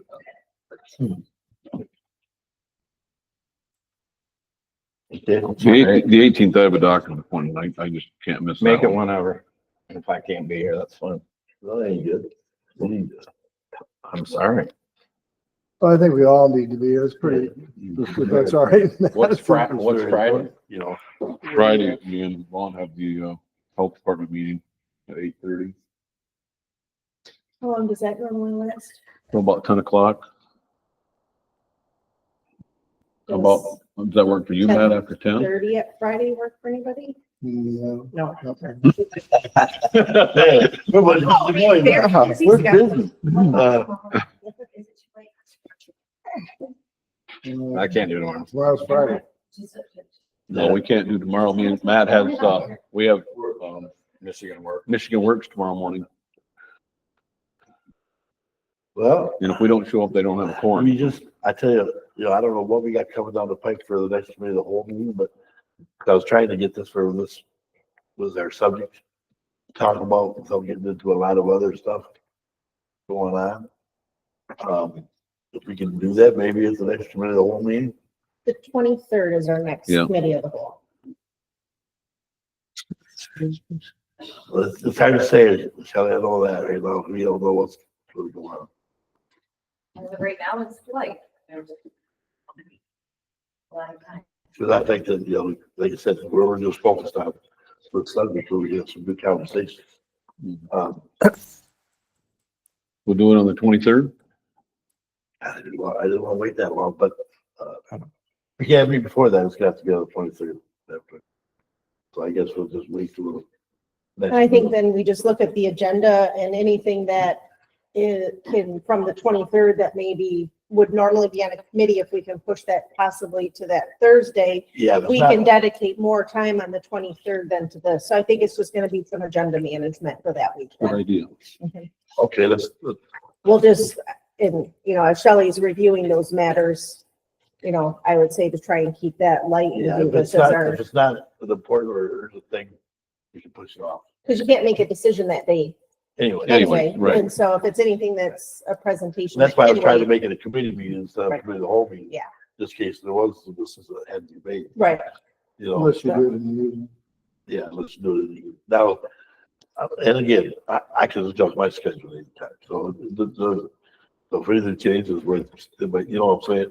Hey, I can adjust my schedule anytime, so if we do it in the evening, I don't, Yeah, that's fine. Evening meeting would be fine with me. Just next week, it's gonna be a busy week for me. go ahead, we'll, discuss, maybe get, like, So do we want to just tentatively focus on the 23rd or already scheduled? And just work on the agenda management part of it? Is there anyone who would like to meet at 6 or whatever? In the evening? On what Afternoon. particular- Matt, what do you got going on the 17th in the evening? No? No evenings work for me. Okay. No, okay. So it's 23rd. Okay, so the 23rd, I 23rd. guess. Yeah. There we 23rd are. it is. And, the decision we made, we have to go down on Thursday. That's all there's to it, so. All right, we'll do it committee of the whole, we'll try to manage that schedule, so let people know that we're just, okay? Okay, great, thank you. Thank you. Okay, move on to number 3. Tuscola County Economic Development Corporation. Jim Tussey.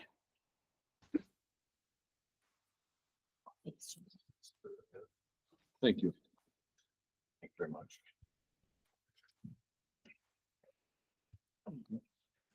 Thanks, Jim. I can only say that sales guys suck the air out of the room as much as engineers do, and I'm an engineer. So I'll try to keep it less than an hour. Okay, I guess the main topic is just Green Street, the EDC. Before I get to that though, Jody asked about the dam meeting that took place last night, and Jim McCloskey was there. There were about 37 people that were there. Eagle and the DNR were the main people from the state. They came up with 4 plans. Do nothing. Number 2, remove it. Number 3, a mild renovation that make it kind of function like it did before, and then a major renovation. So nothing truly new. There's a possibility on a grant program for about $200,000 a year for the next 7 years that could help. And DNR and Eagle threw out numbers of, on the low side of 2 million, and the big number was 40 million. And for anyone who's been to the dam, you know, the issue down there is that you have a private individual that owns it, Eric Fox, and you have a house that is very near the dam. And so Eric Fox seemingly would like to disengage from the dam, but it's hard to make the dam a public area when the private house is so close. And that's one of the major issues with the dam project. I don't know, I'm an old guy. Every time I say the dam project, I feel like I should apologize. But that's kind of where we stand. There's going to be further meetings with Eagle and the DNR. And as always, it comes down to who's going to pay for what. We have the status quo right now, where we have one gate failed and it builds up with tree debris, and you'll see the area rise and fall. But basically, it's kind of like a beaver dam right now. I've been working on that project for 8 years. I can't believe I'm a staff meeting. It's been 8 years. 8 years. Yeah. Well, after I got elected, I started, you know, and I just can't believe I'm a staff meeting. But anyway, did he say what the consensus of those people that were there? Because I know, you know, the first meeting they had over 100 some people there, but they had a meeting date and that's what it was. This date has been changed 4 or 5 times. People, I think, just lost track what it was, and you know, it was supposed to be in March, and they said, well, it's going to be April, but it's going to be May this. And so I think people just, well, that's what happened to me, because I got to do something after how I wanted. Did he say anything about the consensus of the people that were there, who wanted to save the dam, who wanted to get rid of it? Did he say anything about that? No, not that Jim McCloskey passed on. Okay. Again, I wasn't at the meeting, I was at the township meeting. Okay. So the dam project will continue. Now regarding the EDC, the EDC is here. You got a little picture, a little sketch. The EDC is trying to focus on serving the community and fiscal responsibility. And to do that, one of the areas we're trying to do is make sure we live within our budget. And one of the things that popped up through the last hiring of a director, which only lasted 6 months through Michigan State, was that we started to work a little bit closer with the Michigan State Extension Office. That'd be Carly Krieger. And in that process, we got to know them better, and we actually found a lot of similarities in our 2 programs. MSU Extension and EDC both serve the community municipalities. The net effect is that when the director left, we discontinued, the EDC did, with working with the state on a director, and we went to hire our own, which we have hired as of last week. So we do have a new director that will be starting in about 10 days. Her name is Alicia Proctor. But in the process of getting to know the EDC, MSU Extension, they alerted us to the fact that that's a county building down on 362 Green Street, and that they had space. And they offered to us, hey, if you needed 2 or 3 offices, you can come and join us if you want. And we said, we have to check with the county commissioners, make sure everything is set. So we've been down there, and the EDC has been meeting in their conference room, which is an improvement for the EDC. It's a nice conference room. And so the benefits of moving the EDC down to 362 Green Street is, first of all, no rent. I guess the county pays for that already. And with no rent, no utilities, internet, other things like that. And we also have a full-time receptionist there. We'd have use of at least 2 offices. We'd combine them, and we'd also have use of the conference room. So the EDC board voted to go in that direction. And so we're moving in that. And it's going to save the EDC about $2,000, about $24,000 a year, that we can take those funds, put back into the community and the people that are working for the EDC. So in that process, the MSU Extension does have a fund, and they would like to do some interior renovating.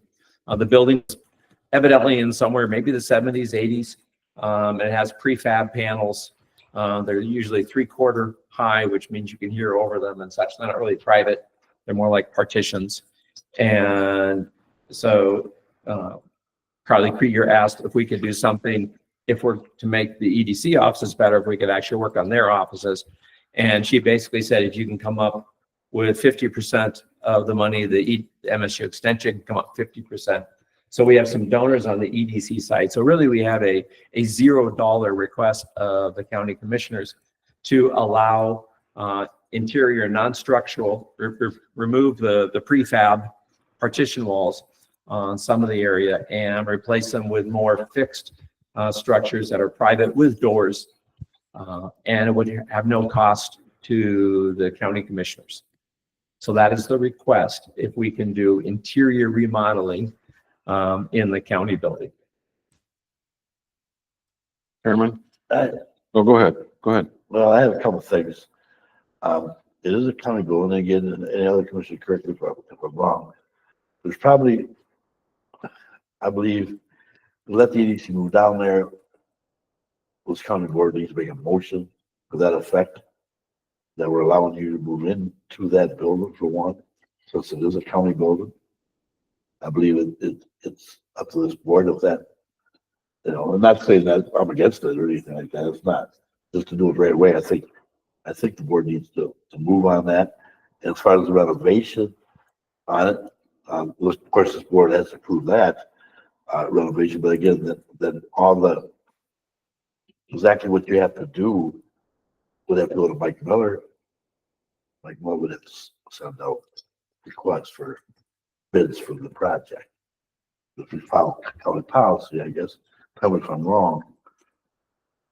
That's policy, yes. That is a county building, That was one of my questions. So that's just what where I'm at with it. I think it's a good idea that EDC, I think,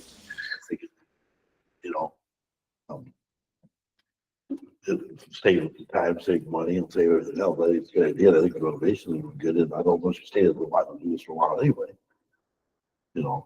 But I just think, I just think the board approval. Well, can I upgrade the request for the board to permit the EDC to move into the county building and to permit the interior renovation, which should be below $20,000, just FYI from the original or the construction estimate so far. So that'd be a double request then to permit the EDC to be in the county building and to do the internal renovation working with MSU, and that would be a $0 load on the county. Chairman? Yeah. When you say $0, Jim, what does that mean? Who's paying for the renovation? Carly Krieger and the MSU extension would cover the materials, and then we have a private donor for the labor. It'd be through a licensed contractor and all of that. So MSU would pay for the materials. Yes. They have a fund, from the last millage, I think they have somewhere around 120 or something in their fund, and that's available for their office area. And they very much like to have some more privacy in their building.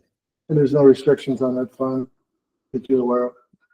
She says no. Chairman, I have a couple of questions. One, correct me if I'm wrong. If it's county building, we're supposed to send that out for bids. Yeah. So I have a problem with that. And two, I'm not, I addressed that. yeah, right. And that's what he was saying, that he had a private person that was just gonna donate to The the donor. The money, not to do the work. not to do the work. It'd be a licensed contract. It's the fund. But you'll send that out for bid. Yes. Okay. It will go through the county in the normal bid process.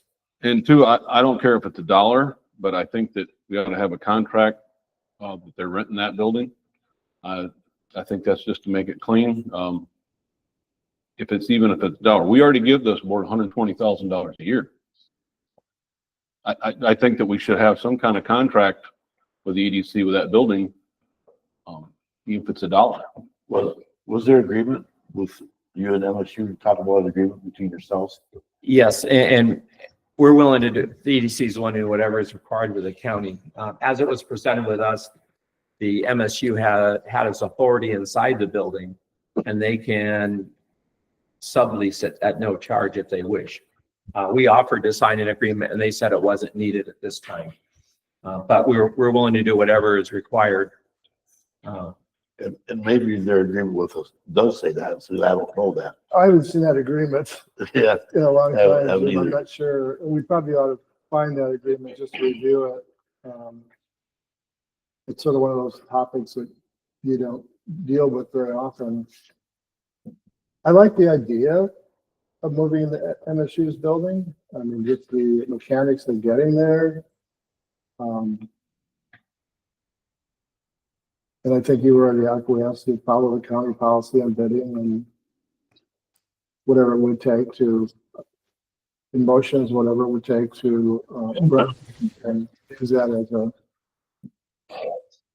as a new EDC office, which has advantages that Ron's building actually doesn't have anymore.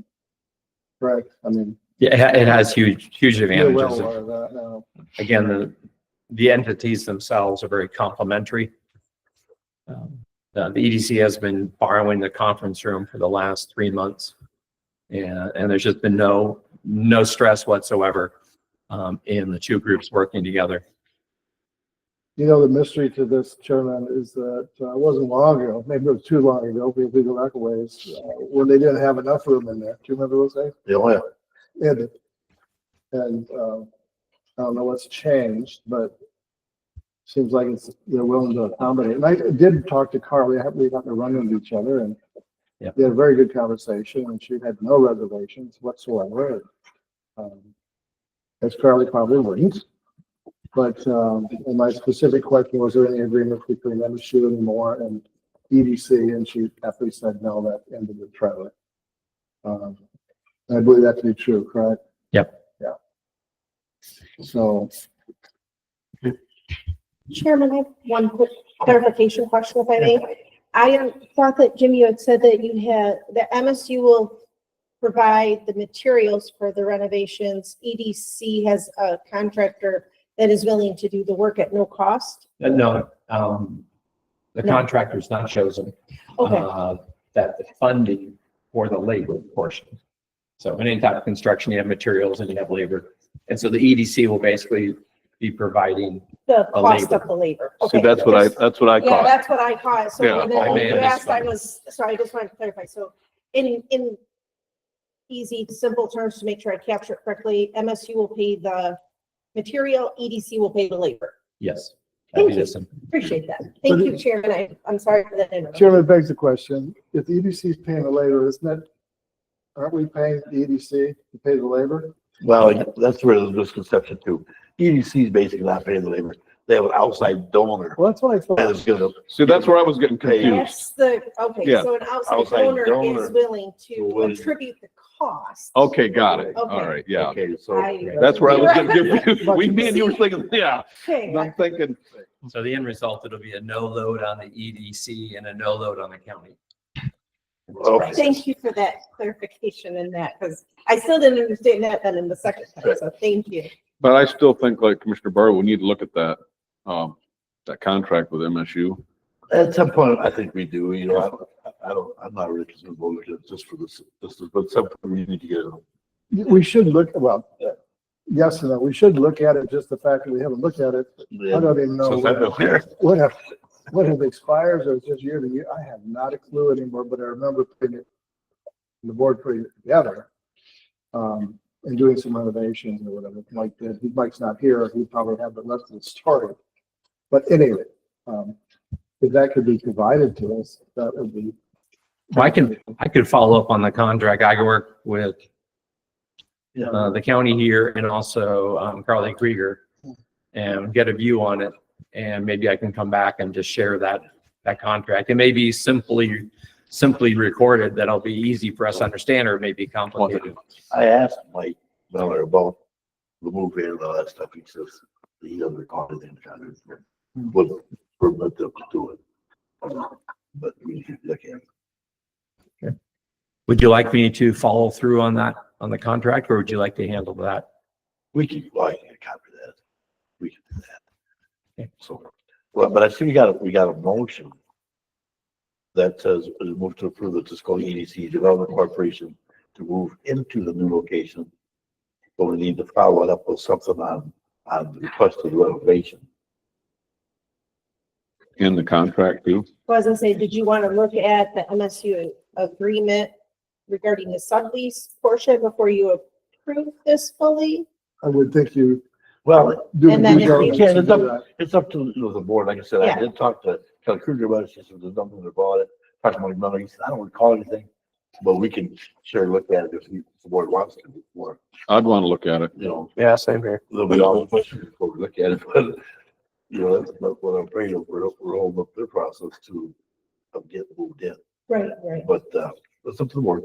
Just for due diligence. I mean, just for due diligence, in other words. You Yep. usually want to look at a contract before you make a motion, Right. because that's a set of precedent. So would we like to add this to the next board agenda? Add this to the next, board agenda, not to the whole, because. Right, on the We'll 26th. move on, yeah. And then- We'll move on. Yeah. Okay. Yeah, that's actually the board. Is that gonna put them behind 2 weeks? Yes, but- When you supposed to be out of that building over there? We have until the end of this month. However, part of our new plan is we're actually doing a lot more mobilely with the EDC. And so we can still just cohabitate that office as it is right now in the short term. We've already done our EDC is actually relatively a small fingerprint right now. So we're okay with it. Thank you then. Any more questions for you? I do, but related to the organizational structure. We haven't had an EDC presentation in a long time in terms of value added to the community. And I think that's one of the top things probably on your mind at some point, because that's going to be we've sort of been in a pause for a lot of reasons since perhaps when Trevor left, it seems like a long time ago now. But here's the question I have. I've been asked this question more than once, and maybe admitted from the board at one point to do.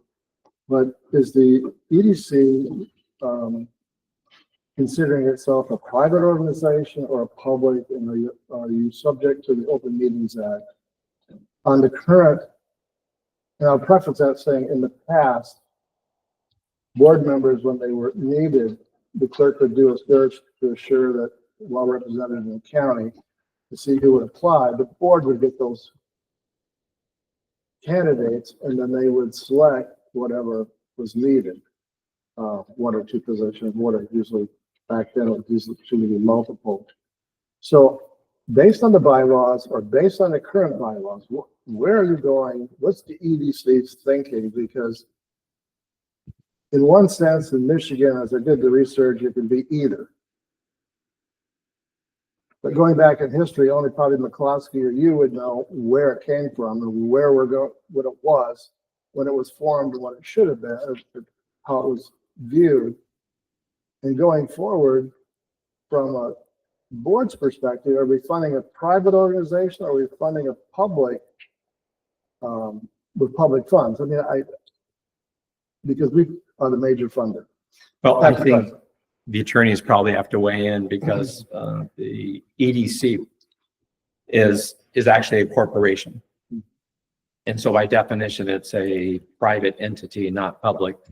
But because of the MEDC and Michigan statute, which enables the EDCs to function in certain ways, you know, they have singly access to grants and other types of municipal funding, that it has historically abided by the Opens Meeting Act and other processes. So I think it's in that quasi realm of, it's not quite a municipal organization, it's quite a private one. It's got feet in both. And regarding the actual EDC, I think the EDC has morphed up to over 25 members, board members, and that was untenable. You know, we had the big board, the little board, and that's what the bylaws say right now. We have this executive board of 11, and it's the direction of the current board to take us back to what the actual bylaws do say, and that's a 9-member board. So there'll be upcoming meetings that will be presented to all the board members and a presentation likely made to bring the board down to 9 members, a more tenable quantity, 9 active active board members, instead of the 11 mostly active and the other 14 that kind of showed up at other ones. So I think I'll take from that, Mr. Bardwell, that we will review the bylaws and we'll have the attorneys look at the state mandate from the MEDC. Because I think I'd like to know that too a little bit better. Mayor Chairman, I think I think that in the past, it's functioned more of the county oversight to some degree in terms of appointments and whatever. And I think it's always beneficial considering that if the county is going to be a major funder, and hopefully it's not in the future, that they have some role in it other than a private organization or corporation or whatever. But a few of us been on the EDC board since a long time ago, wouldn't agree with the expansion, wasn't listened to, and it was done because of quorums. Oh, you remember all this, Chairman? Yeah. And the fact during the COVID, whatever, pre-COVID, after COVID, and I congratulate you for considering reducing the board again. I mean, the main board rarely meets, and or the big board, however you want the other non-11, and I think it'd be much more efficient going back to the old organizational structure. And I think that's what you just alluded to was be much more effective for moving forward. So certainly support that in terms of the past and looking at the future, what you need to accomplish. Would you agree? Yes. Okay, Yep. I'm not sure. Yeah. Anyway, Chairman, no further questions. is there notes being taken? I mean, is this an open meeting to the public? I mean, is there somebody there? As of this time, all EDC meetings are open to the public. Okay. So we open with a public comment, same as you do, same as any municipality does. That's why it's kind of 1 foot in and 1 foot out. That's why Mr. Bardwell said that. That's why I wondered. Yeah. Thank you. Okay, any more questions for Mr. Passy? Thanks, Jim. Thank you much. Thank you.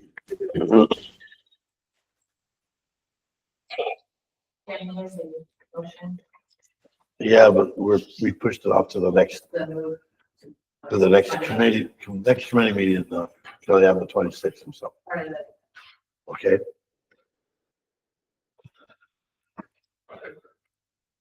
Okay, we'll move on to number 4. Treasurer's Office, new hire request.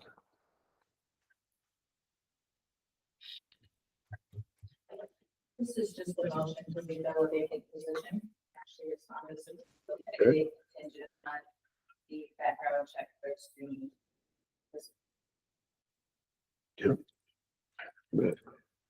Move to approve the treasurer's office request to hire Sherry Billett to fill the vacant abstract tax clerk position in the treasurer's office at 2025 an hour, step 1, contingent on a successful background check and drug screening. Her projected start date would be on or around June 30th, 2025. I'll support that. The move by Commissioner Bridewell, supported by Commissioner Luce. The move to approve the treasurer's office request to hire Sherry Billett to fill the vacant abstract tax clerk position in treasurer's office at 2025 an hour, step 1. Continuing on successful background checks and drug screening, the projected start date would be on or around June 30th, 2025. There's the motion. Any more questions? Or any more? All in favor, say aye. Aye. Motion is passed.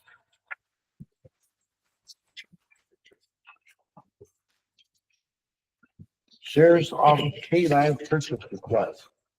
Mr. Morning, Brett? gentlemen. Morning. Morning, Steve. So, Black, as we all know, is getting older in his, tour of duty here. So he's about 8 years old. So he's getting toward the end of his lifespan for our use. So I obtained a Homeland Security grant for the replacement of Black. So this would be for the purchase of the dog and the training itself. The handout had, the 4 quotes that I obtained or tried to obtain. We would like to go with the Foss McHenry K9 for the $13,600. And the main reason is they're offering 7 weeks of training, which includes the lodging for the handler. The next closest was Northern Michigan Canine, which is up by Claire. They're 15,000, but their training was only for 4 weeks and did not include lodging. So in reality, I think Foss McHenry is actually going to be the cheapest. And then we had another bid for 12,000. So, and that we weren't really sure. It was kind of different how that bid came back. So, but we would like to go with a Foss McHenry for the 13,600 for the purchase and the training for the handler. And it's 100% will get reimbursed. Mr. Chairman, I move to approve the purchase of the K9 dog from Foss Henry in the amount of $13,600 to come from the Homeland Security line item 261-100-957-000 that will be 100% reimbursed to author and all authorized and all signatures. Support. Been moved by Commissioner Loose, supported by Commissioner Cook, to move to approve the purchase of the K9 dog from Foss McHenry in the amount of $13,600 to come from Homeland Security line item 261-100-957-000. That will be 100% reimbursed and authorized all necessary signatures. Any more discussion? Mr. Chairman, I just have a couple Okay. comments, questions. Steve, I remember when we purchased the last one, I can't remember, it seems like it, didn't realize it was 8 years ago. It came from Germany, I remember that. Poland. Poland, and it Yes. had that exuberant cross that we all stared at. Yeah. And compared to that, if you remember, where's the 13,000? What did we pay back then? Did we? I believe is similarly priced. Was it? So the other hurdle on this is there's a rumor that there's going to be a tariff on the dog because he's coming from Poland. So we're trying to beat the increase on the tariff. So this would come from Poland as well. He's the same vendor or a kennel in Poland as well. And the current, what becomes of that? So he would just stay with the share province. Okay. A pleasant retirement. Yes. Yep. Okay, no further questions. Any other questions for? Hearing none, all in favor say aye. Aye. Motion's been approved. All right. Thank you, gentlemen. Thank you. Number 6, the dispatch request to renew contract with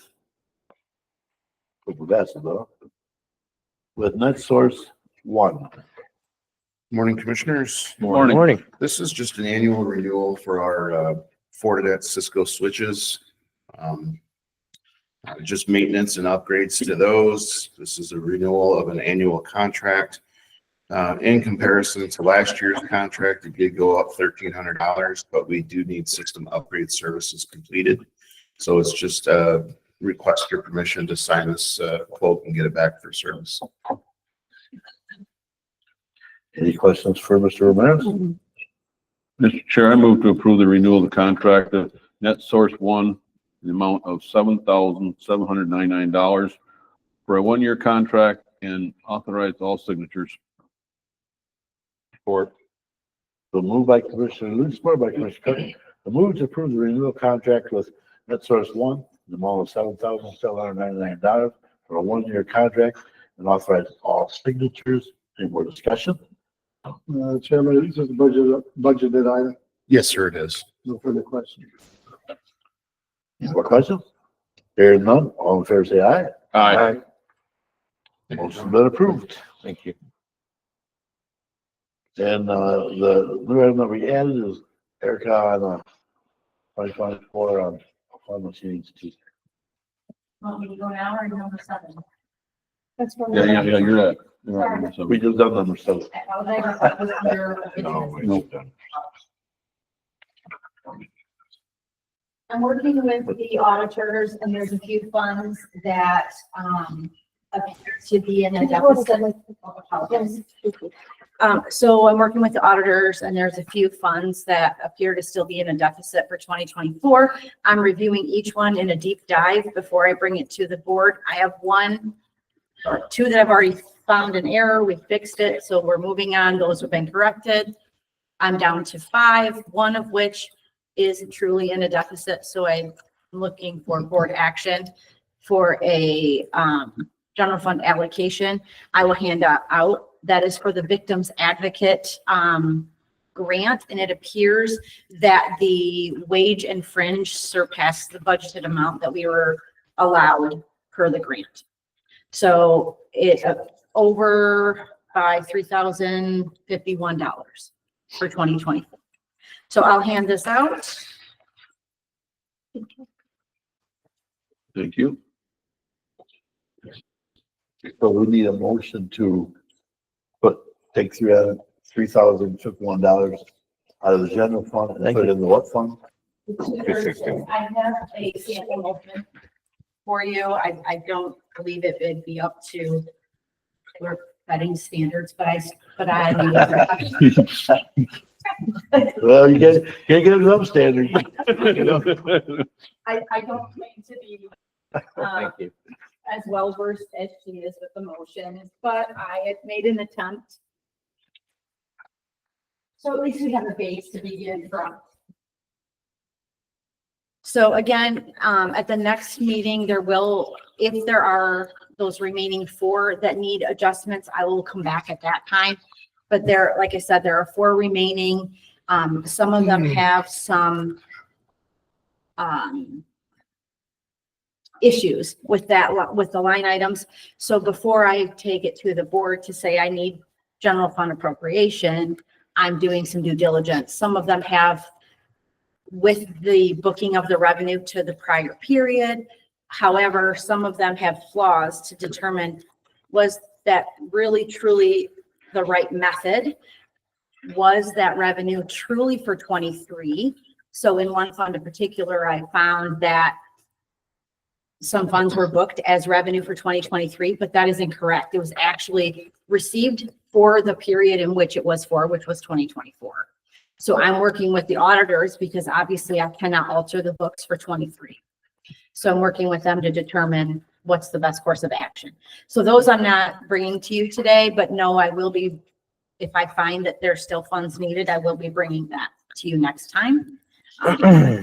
So of the ones we found so far, I've corrected 2, found a flaw, fixed it. But I have this one that I need help with. Chairman, I have a question. Yeah. It says in this motion to approve the 2024 general fund appropriation, which would be the 3,051.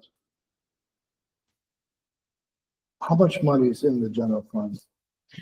So are you in the unassigned fund, Unrestricted. unrestricted fund?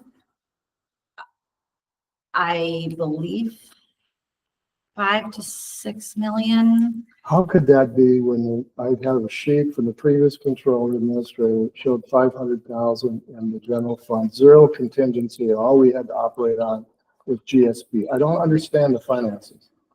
So I'm working on those. You may be, but $6 million is a lot in one account. So there So it's not multiple, been transferred out if there's $6 million. correct. Some of them have not been transferred out. However, I did do the 715,000 tax, what was that? Delinquent tax that was in the budget. That was not handled at the end of 2024. So that was budgeted and already approved. So I did do that transaction. Other than that, I can't really speak on what, so Neil So we did really take some don't of the, know well, that's what's true. in that fund, other than, or what's been appropriated, but it did start out as 500,000. So Chairman, my question still remains is that we're deficit, but we don't know where we're pulling. We know where we're pulling it. We don't know what's in it. And that's maybe appropriate, but this is June. And someone at some point is going to have to tell this board what's in that general fund, what's unassigned, especially where we're drawing these extra cash items from, For other sure. than the GSP, which is probably, well, Well, all we GSP have was left. grouped into the general fund. yes. So it's all in one So you unassigned. subtract the GSP from it. Correct. I mean, obviously that had a beginning balance as well. and any future transfers out that you're aware of. But the motion's easier to make, but at the end of the year, this 3,050, which is victim services, which I'm not sure how we're remedying that other than just paying money. What's going on beyond this? We're gonna have another transfer. Potentially, we'll have another transfer of these few that I'm looking at. No, larger transfers, because at some point, we're gonna have to reconcile that fund, and hopefully there's enough money to cover all the expenses that we're applying to it. And this is only 3,051, but I don't know if we spent the 500,000 that Boyette said was there, beginning of 25 yet or not. That's the mystery. So the board will have to make this decision to continue on what I call a potential deficit spending. We just don't know where we're at. But Chairman, isn't it normal that audit's not done till the end of June? So in years past, we still didn't know till the end of June where we were at from the year before. Am I correct in saying that? That is correct. And in the past, there was two people. So you had a controller and a chief accountant, or a chief accountant and a fiscal analyst to be able to tackle the audit. So one person could work on forecasting for you and another person could be handling the budget, or excuse me, not the budget, the audit. So our office is running skinny. So I'm doing the best I can to get through the audit, which I believed is my priority. If I'm mistaken and that is not my priority, then I'm open to direction from the board. Well, that's a different question. Let me address this. Okay. We're talking about 24. We're taking 25 money to reconcile 24. Okay. So that's the difference. The money's gone appropriated for 24. We're just appropriate. We don't get money from 24. It'd be very nice if we got 6 million, but we're paying these appropriations as they come up. So this is 25 money. That was my issue. It's not 24 that we can just draw from. And I think we all realize you're short. I mean, I made that point with recruiters. We're And I very appreciate weak on that, yes. finance. But needless to say, this motion has to go through. Right. We have to shore this account up no matter what. Correct. Or there will be an audit finding. Right. So, and like I said, there were 6 or 7 funds that were in a deficit in 2024.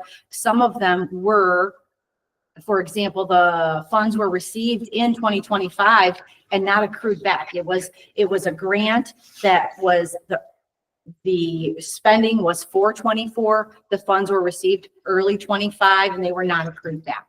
So in each one, we have to do a deep dive and find that. And we realized, yep, that we missed that in January. Got the money, we just did it. We got the money. We did not accrue it back. I fixed that. We accrued it back. No problem.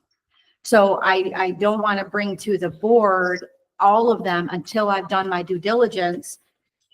Obviously, we need to be fiscally responsible. I'm well aware of that. So I am doing a deep dive on every fund that I'm finding so I can make sure that when I come and ask for help, that it's real. So to make this very simple, Commissioner Roots, I move to approve the 2024 general fund appropriation line item 101-000-300-000, $3,051 to victim services fund line item 236-000-539-000. And I'll support that, but I have a question. To correct that though, the first line item would be 101-000-390. You can make that Please. correction. Thank you. And I'll still support that. Thank you. My question is, what do we do moving forward so this does not happen? Correct. So part of the issue with this particular one and most of our grants they are the 9-3 split. So their grant is October through September. So that's why it was not found, because this is what the state approved. We went over by this much in the grant year of 24, ending September 30th. But our budget was adjusted accordingly, as it is every year, for the new grant year, because we are on a January to December fiscal year. So it was just an oversight between the grant and our budget and the differences there. So I am the one now submitting these FSRs to the state for this particular grant. So I'm obviously paying attention, and if they get close, then we're gonna have to have that conversation with that grant administrator to say, what are we doing, you know? And there are some items, this particular one is the victim's advocate in the prosecutor's office.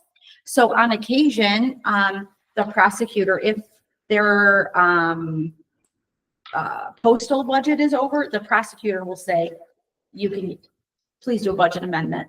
I will take that $5 expense that went over her budget and put it to the prosecutor's budget.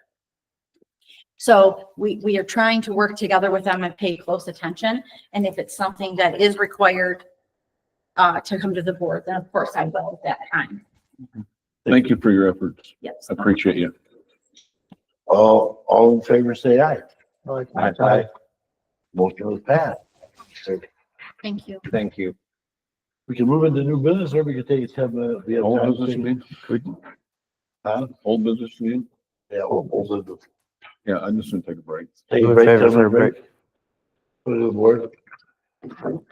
Yeah.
said it. Welcome back to the board of Commissioners meeting this morning. Let's take a short recess. Been quite a long morning this morning. We're gonna move into old business. And the first thing on our old business is the Sheboygan Creek intercut and drain bond that they're presented to us on Monday. Chair, I move to approve and place on file resolution 2025-08 pledging FFC to bonds for Sheboygan Creek Inter-County Drain. Roll call vote. They do good on that, Sheboygan. I'll support that. It's moved by Commissioner Cook, supported by Commissioner Lee. The move to approve and place on file resolution 2025-08 pledging the FFC the bonds for the Sheboygan Creek Inter-County Drain. He didn't do as good. And Hey, go ahead. Go on there, go on there. Oh, sorry. All right, roll call vote. Thank you, Commissioners. Commissioner Cook, Yes. Commissioner Goodchild, Yes. Commissioner Barbo, Yes. Commissioner Lutz, Yes. Commissioner Vaughn. Yes, Motion carries. And Commissioner Vaughn, I do have that resolution. I'll present that for signature after the meeting. sounds good. Thank you. Here, I'll email it to you. Thank you. Okay. Number 2 is a dispatch 911 special election discussion. Any discussion on that floor? Presented to us on Monday. I think, my personal self, it takes a little more consideration, but if we're gonna have a special election, we'll spend $60,000-$70,000 on a special election. Need to do a little deeper dive exactly where we're at, when we think it's gonna happen, and when the funds, because I know the treasurer said that if you do a special election, you could expect the funds maybe in the first next year. If you wait until the first part of 26, you can still expect them by the fall of 26. So there's some things to look at, to consider, I think, before we approve to put a special election on right now to do exactly. Sure, can I ask a question? Sure. Did you happen to find out what this would cost and how much money we have in the election you talked about Monday? Yep, so you're looking at, this is going to be in that same range, the 60 to 70,000. I do have 35,000 placed in our supplies, printing and postage budget, and I have 40,000 in reimbursable. Some of that reimbursable gets spent and then reimbursed back. So some of that fund has been spent with our May election, but the school will be reimbursing that. So it would kind of be a wash at that point. So we could take some of the money from the reimbursable and move that up to the standard supply line. So I would say that we're probably at about 55,000 in that budget currently. That would be available between those two lines. That would be available. So I have another question. If we went ahead and went with this, is there any way we could roll that into the millage? Director Ramirez and I had discussed if that would be a possibility, and that would be something for legal counsel to advise us if that can be taken out of that. And I don't know if you've had an opportunity to discuss that with them. It was gonna be in their discussion, but I did Perfect. speak briefly with, Ms. Lewis.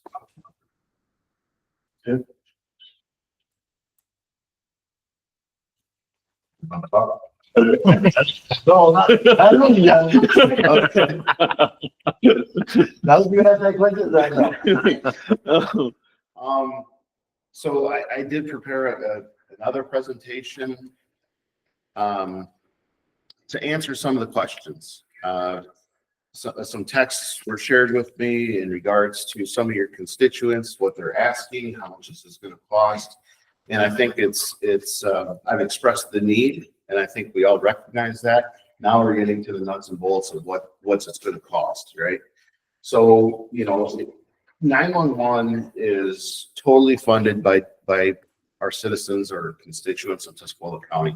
It's only through their support that we still have a 911 center, and it's only going to be through their continued support that 911 center continues. I'm sorry, I'm not fancy. There we go. So first, I wanted to present what our 5-year budget history look like? Right? So our revenues is in green, expenditures are in red. You can see the years that we operated in deficit through the yellow, and of course our fund balance in purple.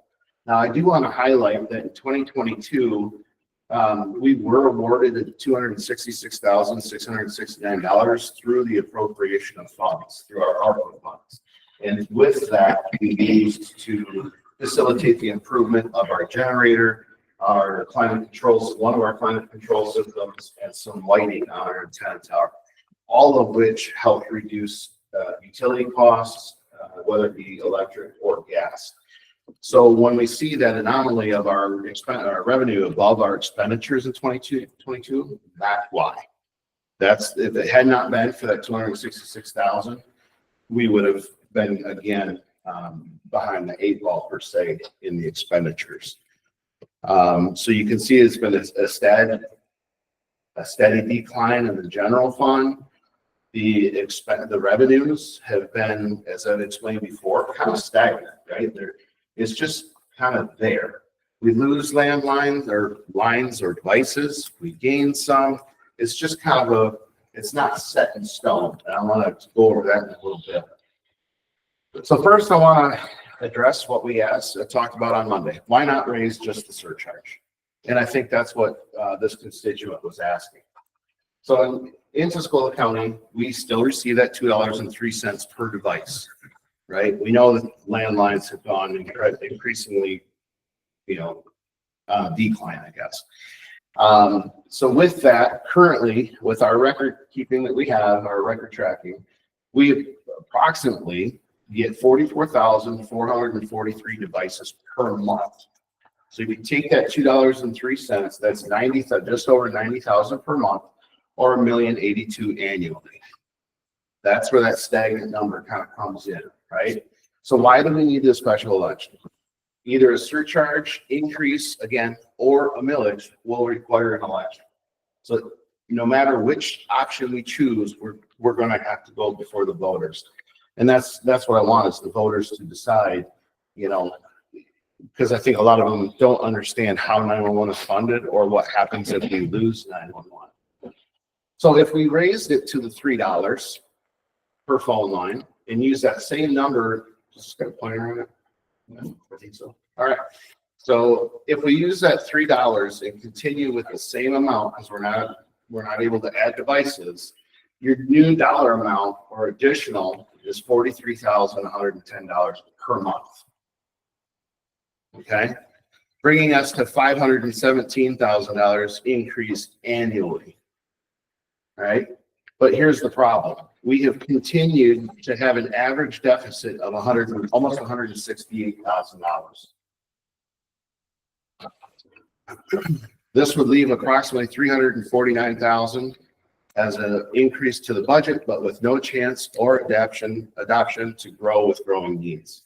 When needs come, we would have to return back to the voters, which is what I was afraid of, to ask for a millage to supplement, because we would then be at the maximum allowable $3 per device. So that's the math behind it, and I think that's how I was able to get to the answer of some of your questions, Commissioner Barbell. I'm just to say, I don't think anybody here is questioning your need for it. We've been to all find out how to fund it. all these numbers, all this stuff, and we just find out when it answers some questions about putting on a special election, like you said, about attorney kidnapping. We just need to find out a little more questions. I don't think anybody's questioning that it's gonna have to go in front of the voters. Chairman, Got to decide when it's gonna if I may, Monday on the MAC judicial, it's funny, it's ironic, they talk about the same thing. There's a lot of counties that are in the same boat that we are in the $3 that they're talking about. Every one of those counties said, not gonna fix it. But that the MAC is, wanting the $3 across the board. But they're saying that it's not gonna fix the problems that these 911 boards are having. So myself, I think you just might as well go for don't go for the $3, just go for the. Yeah, I don't think. And I didn't want to assume or push you guys. That's my opinion. You know? But I do know that for a fact constituents, if maybe they haven't reached out to you yet, but I believe they are. And I want you to be informed and armed with the information that I'm presenting. Or if nothing else, we can turn them to this recording later on and they can see the presentation. Oh, I don't think it was, you know, maybe informed more on, because you've reported this to us. I mean, I understand exactly what you're saying and when what we need to go to. It's just, we just need to decide, this thing needs to go on the special election. Are we gonna do Then that? I apologize. No, that's fine. I'm just If I saying, misguided you know, my presentation. no, yeah, I understand exactly what. Okay. Okay. And, All right. Would you like to hear the pros and cons of either? comes to board, but I think we just need to talk about, because what was the question, like, you asked about, can the village help pay for the special election, was that one of the? That was one thing, yeah. That's correct. So These are things we need to when we discuss. collect only a surcharge, the state has a list of allowable expenditures. An election or a poll or, you know, a millage vote is not covered by that. I cannot spend my money on that. So I would have to ask for an appropriation of funds from the county to present this election. I believe, unless I misunderstood that as well, what we're asking for is a legal opinion. Can we take that fund, that expense for the election out of the money received from the millage? If we were to put a separate millage on, Correct. you know, even if you do the surcharge and the millage, but, you know, if we look at doing both, let's say, can a portion of that election cost that we incur taken out of the revenue generated for? Yeah, that was my And I question. think a yeah. lot of that is the way it is worded.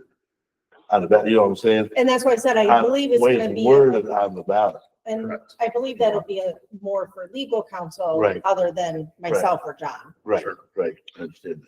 So is that the direction we want to go? Is get legal opinion? Well, there were a few answers that we want to get answered, which makes us, give us a better decision.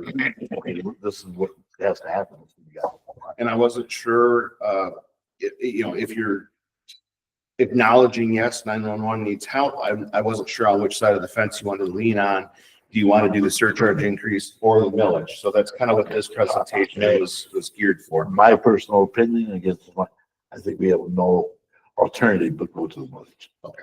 You know what I'm Very saying? That's the way I'm leaning. You got, because the $3 is not going to help him. If It's something that we really not need going to help him. Yes. To make it Well, work it's- for the long run. It's not going to get him out of trouble. If you go with the $3, he's still going to be in trouble by the end of the year. Well, and from what I understand, the surcharge change has to go to the voters as That has well. to go It does. to the- Yeah. It does. Yeah. Yes, Yeah, yes, so- so that's not a board action, so that would be Yeah. still a ballot. Right. Yeah, exactly. Yep.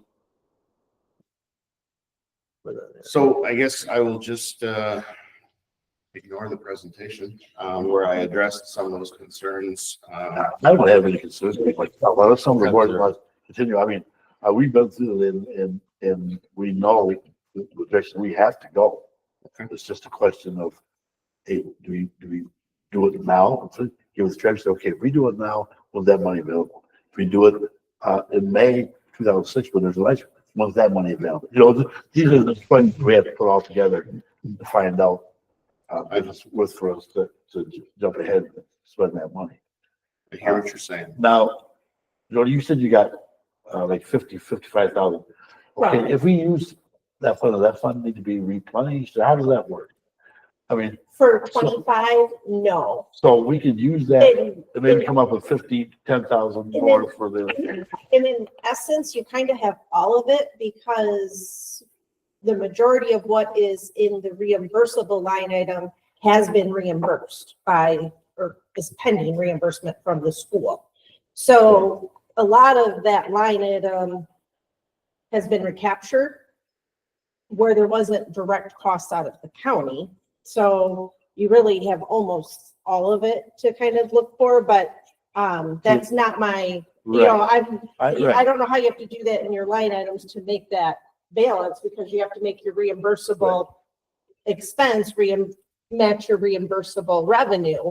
But there wasn't any cost. So basically, we have the money sitting there to put on a special. Pretty much. For the if you most want. part, Okay, for which the is, majority you huge. do. You know, Yeah, which that's is huge, You yeah. know what I'm saying? It's in the budget, but I mean, if we are able to Use some. of that. capture some of the millage money that we gain, it's Offset not, that, right. to offset that, that would be Helpful. helpful in the overall. Now granted, depending, we're going into November, so you're gonna be seeing an expense in 25 and probably revenue in 26, but at least it's going to Offset. offset at that point. You for you. recapture that. Okay, I mean, that's. Chairman, that's I have a what- question. Yeah. When's the deadline again for a special? August, did you say? August 12th at 4 PM.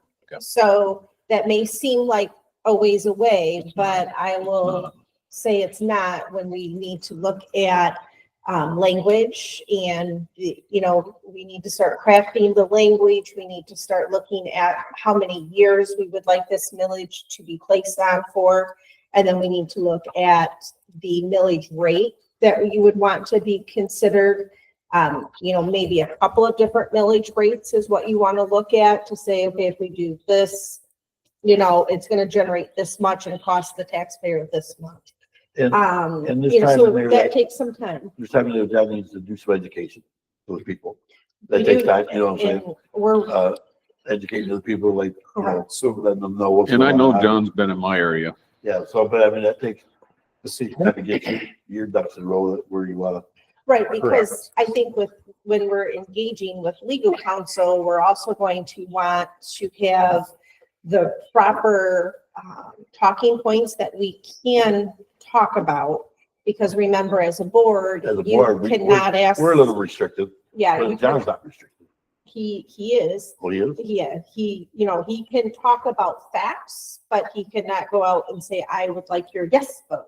Or I would, so we still have to be careful. So I think while we're engaged with legal, we need to move forward with how, Bringing me up to speed. yes, and This making is sure our that, first millage. Yeah. So there's a lot of language that I'm not accustomed to, right? Like, I'm going to need some sort of, I don't know if it's the proper name is election committee or a millage committee, where we have members that act on kind of our behalf. And there's people out there that do. So, it's. right, it would be a ballot question committee. It's regarding campaign finance. And if those folks would want to be independently raising funds, like a campaign finance committee can ask for a yes vote. But that is an independent committee of the county. Okay, right. Mhm.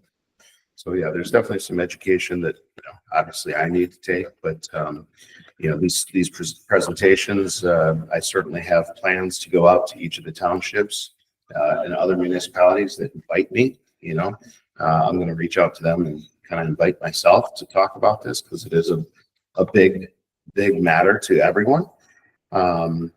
And so just a couple things. I would like to answer some questions that you had left me on Monday. One, I believe, was what is the remedy? What size of the millage would I be looking for that would balance our budget? I have a number that I feel comfortable with, but I would like to speak with, Erica and Shelley to see if that is sufficient for long-term care of 911.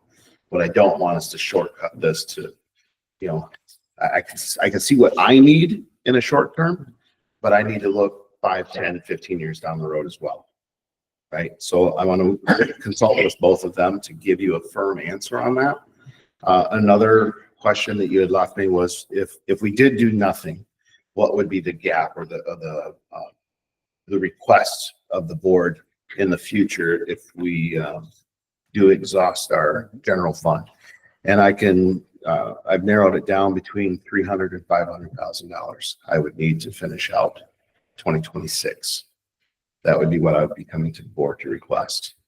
And the third question I had written down on my book back there, but I don't have in front of me here.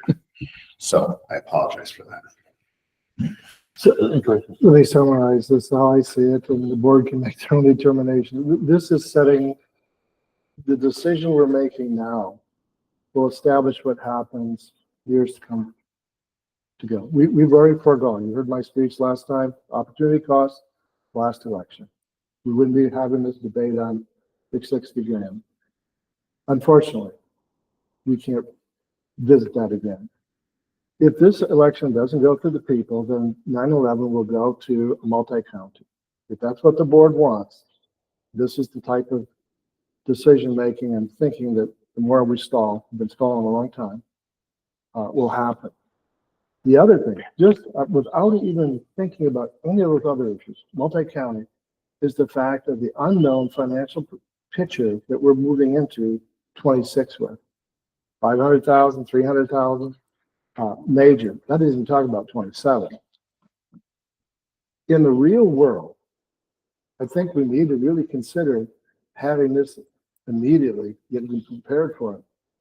Because if it doesn't pass, the county has to make a decision whether to fund it or to move it out. And I don't believe until someone tells us our financial position, which I was just in the treasurer's office and looked at the general fund, which is in a negative. I don't believe that we'll be able to sustain it. I was there when that board was created. I remember distinctly the counties that were together. We knew it wasn't going to be fundable. I'm surprised it was fundable this long. Self-funded because of the landlines and nobody wanted to fund it at that time, but the landlines were pretty predominant back then. They're not now. So I think we've moved in beyond a little crisis here.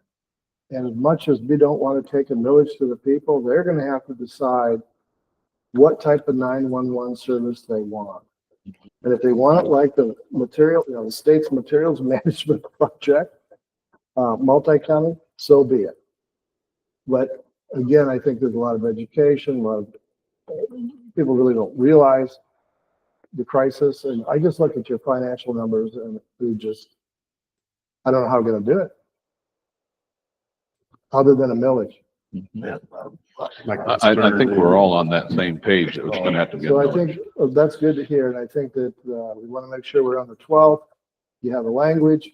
All these questions are answered. That gives you between then and November to educate the public and let them decide, because Victor is not going to be able to have the fundability, will not have the revenue to continue. My concerns today coming before you is we all agree a millage is needed, but we don't opt to do it this year. That's my single greatest concern. Because as confident as I am that I can engage the public and educate them to the needs of 911 and why it's important to every single citizen, there's always that chance that it will be voted down. And if we waited till May of 26, that's the plan, and I'm fully aware of that. Yep, we would not have a second chance. Because to we bring do it have a back second before the chance people. to do it in the fall. So if This there's year. anything I could do to implore to you today to let's shoot for that November.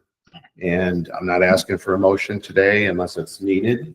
I'm just simply asking, let me move forward and proceed with preparing a millage, language and effort to get this prepared for August. So that would be the Sure. motion. Chairman, we've kicked this can down long enough, and the reason I ask when the deadline was August, that's coming up.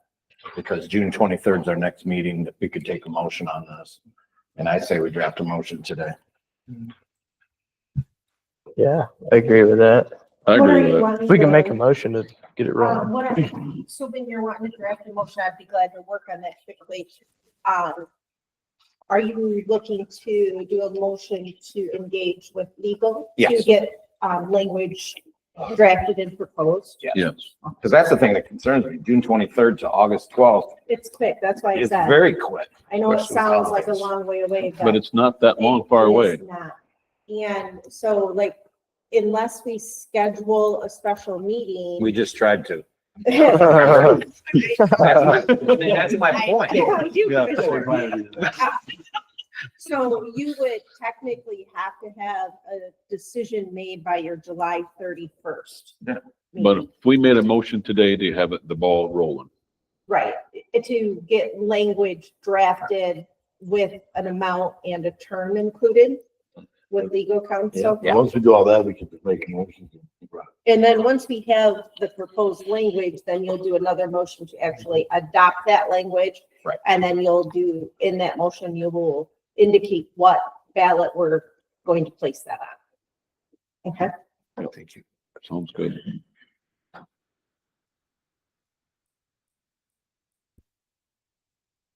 Well, I'd like to have in the motion that's November of 2025. I don't think there's a question with that. We'll put that in. It would be. Yeah. You know, that's what we're. that'll be like in the adoption. Yeah, that'll be in the Right. adoption. That's what we're shooting for, I think. I mean, we can put that we are to project that it be placed on that. Okay. We can do that, but we'll do the final adoption once. All right. you're- Yeah, Right. So that'll give John time to get out in the community and I know he's already been there. Direction, you know what's happening. Thank you. Does that work? Yes. Any other questions, gentlemen? I don't believe so. Have you received any questions from your constituents? I sent you one yesterday. I have not. Anything that we can I haven't answer? got anything yet, but I'll be going to township meetings. I'll try and Okay. see if anybody's wondering about it. Okay. Nothing else? Thanks, John. Thanks, John. Thanks, John.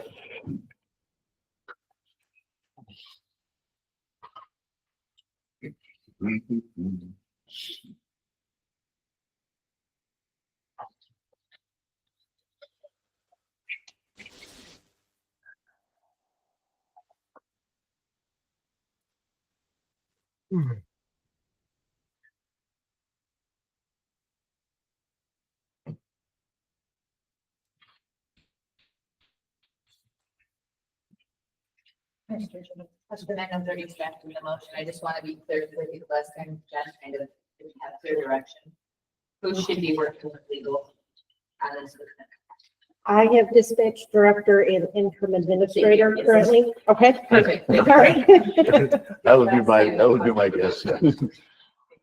You're welcome.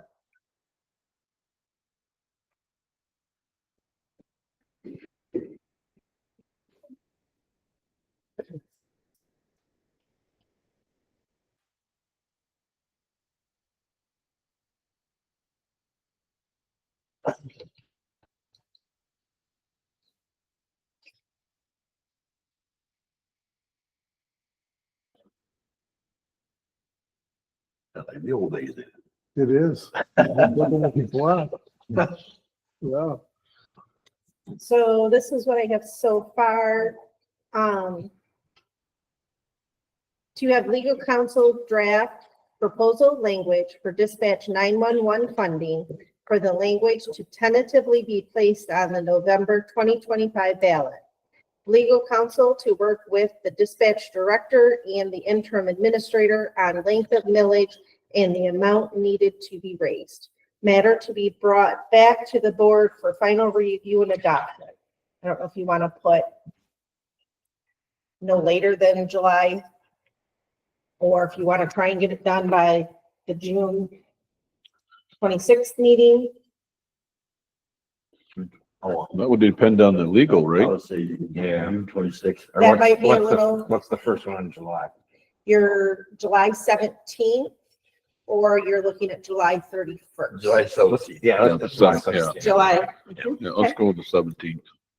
I mean, if it does get back sooner. we Or can always before. change it. Yeah, or before, I'll yeah. put no later than July 17th. How about Perfect. that?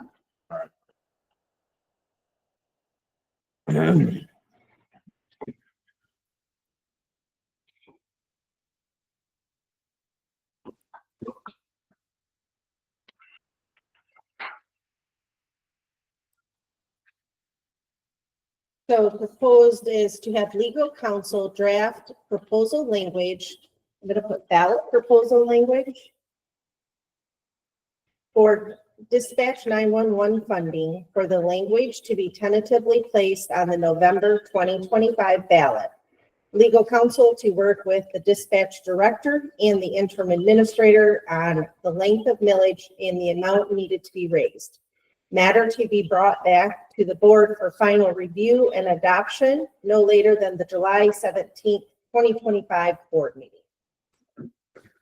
I'll make that motion. Support.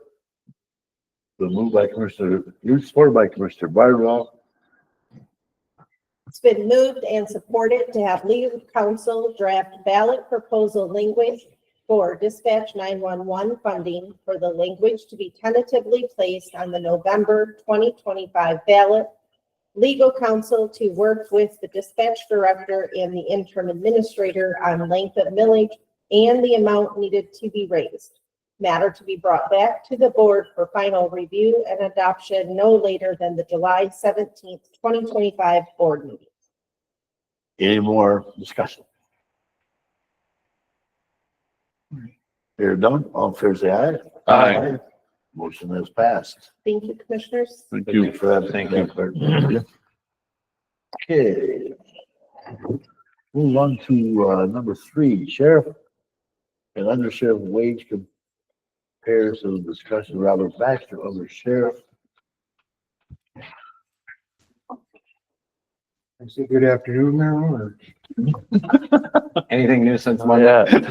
If not, Anything new stuff, Tony? The only thing I want to share with you is some numbers that Sheriff Kelly and I prepared.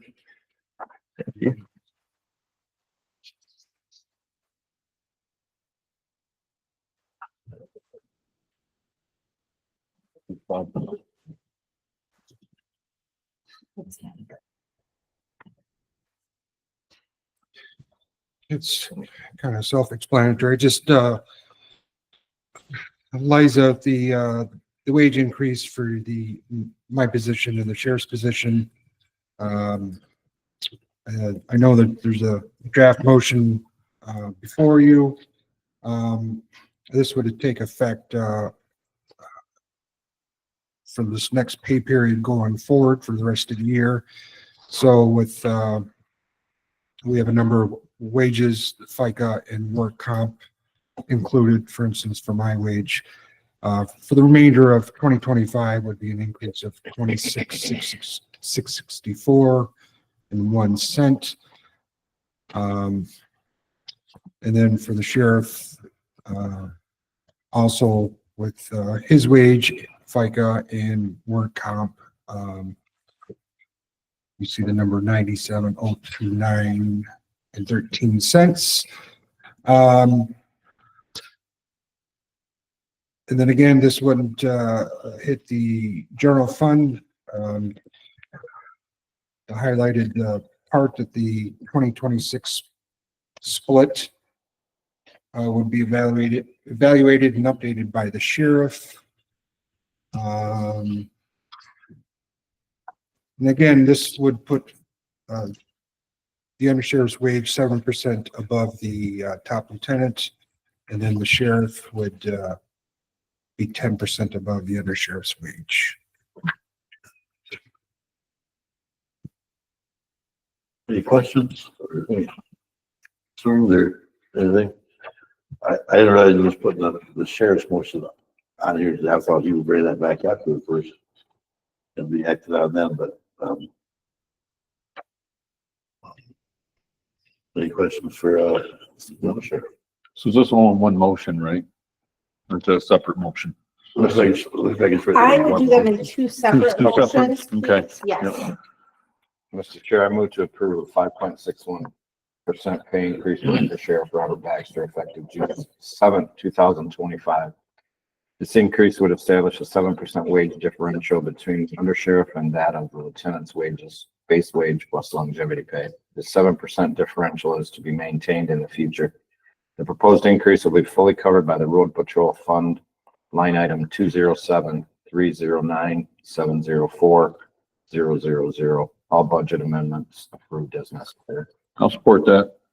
So moved by Commissioner Cook, supported by Commissioner. Move to approve a 5.61% pay increase for Undersheriff Robert Baxter effective June 7th, 2025.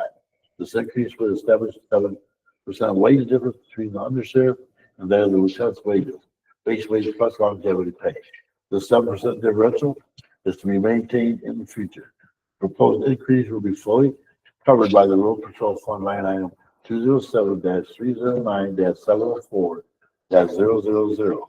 All budget amendments approved as necessary. There's a motion. Any more discussion? All in favor say aye. Aye. Motion is passed. Mr. Chair, I move to approve a salary increase for Sheriff Ryan Robinson to take effect on January 1, 2026. This adjustment aims to establish and sustain a 10% differential between the sheriff and undersheriff compensation in the future. The proposal increase will be fully covered by the Road Patrol Fund, line item 207-309-703-000. All budget amendments approved as necessary. I'll support that. So moved by Commissioner Roos, support by Commissioner Cook, to move to approve a salary increase for Sheriff Ryan Robinson, take effect on January 1st, 2026. This adjustment aims to establish and sustain a 10% differential between the sheriff and undersheriff compensation in the future. The proposed increase will be fully covered by the Road Patrol Fund, line item 207-309-703-000. All budget amendments approved as necessary. Motions, any more discussion? Well, last time, something like this, it came into a little complication when we were at the, given them a 3% raise. And we had this, well, that with that, or that without that. I remember we had discussion on that once before. Where it got confusing, but we were just doing wages for the following year. All in favor, say aye. Aye. Motion is approved. Thank you for that. Appreciate it. Okay, we're going to number 4, we're going to, Marine Patrol grants, summer patrols, Ryan Robinson, Sheriff. So we came to you on Monday. On Tuesday, we received notice from the state that they did give us a grant. The amount that the state would give us is $8,550. We would have to match 25%. So the total grant would be just over 10,000, I believe. But as mentioned before, we would need just over $2,000 from the board, from the JIP.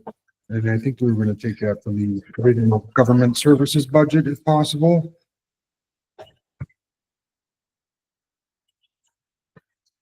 So that falls short of 16,000. I'm sorry, the 16,000? 16,000 that you planned on expending this year. The grant's only going to cover 10 grand, right? Or less. 10,687.50. Yeah. So the rest would have to be made up by the county. From the 16,000? Yeah. To make the We 16,000. would operate the rest of the year on the 10,000. Oh, on 10,000. What does that look like? It's better than a sharp stick in the iron. Just so you know, Chairman, good. I got a hold of Daley on Monday, got a hold of Mr. Green on Monday and told him about the situation, and they had no recollection that there was any problems with the stuff out here. They do now. So Senator Daley said he was going to take it to Lansing. No promises, but Right. At least now they know there's an issue, because before they didn't know. Maybe something will change here throughout the summer. This grant will run to December 31st. We can make things work with the grant and with what the board will provide and go from there. And help me understand, since you're on this, Commissioner, is this federal money? It Coming to the is, state? it is federal money. And what it is Nina Dessel, she's having with 19 other states are suing the federal government. So the federal government says, fine, we just ain't gonna give you no money. So, but it just seemed awful funny to me that somebody from the state of Michigan is suing the federal government, but our guys don't know anything about it, you know? That's where I'm going. Well, I'm just saying, I mean, I said, you gotta be kidding me. You don't know that, don't know this is going on. So they don't know. We'll see what happens. I mean, they can only do so much, but at least now they're gonna address it.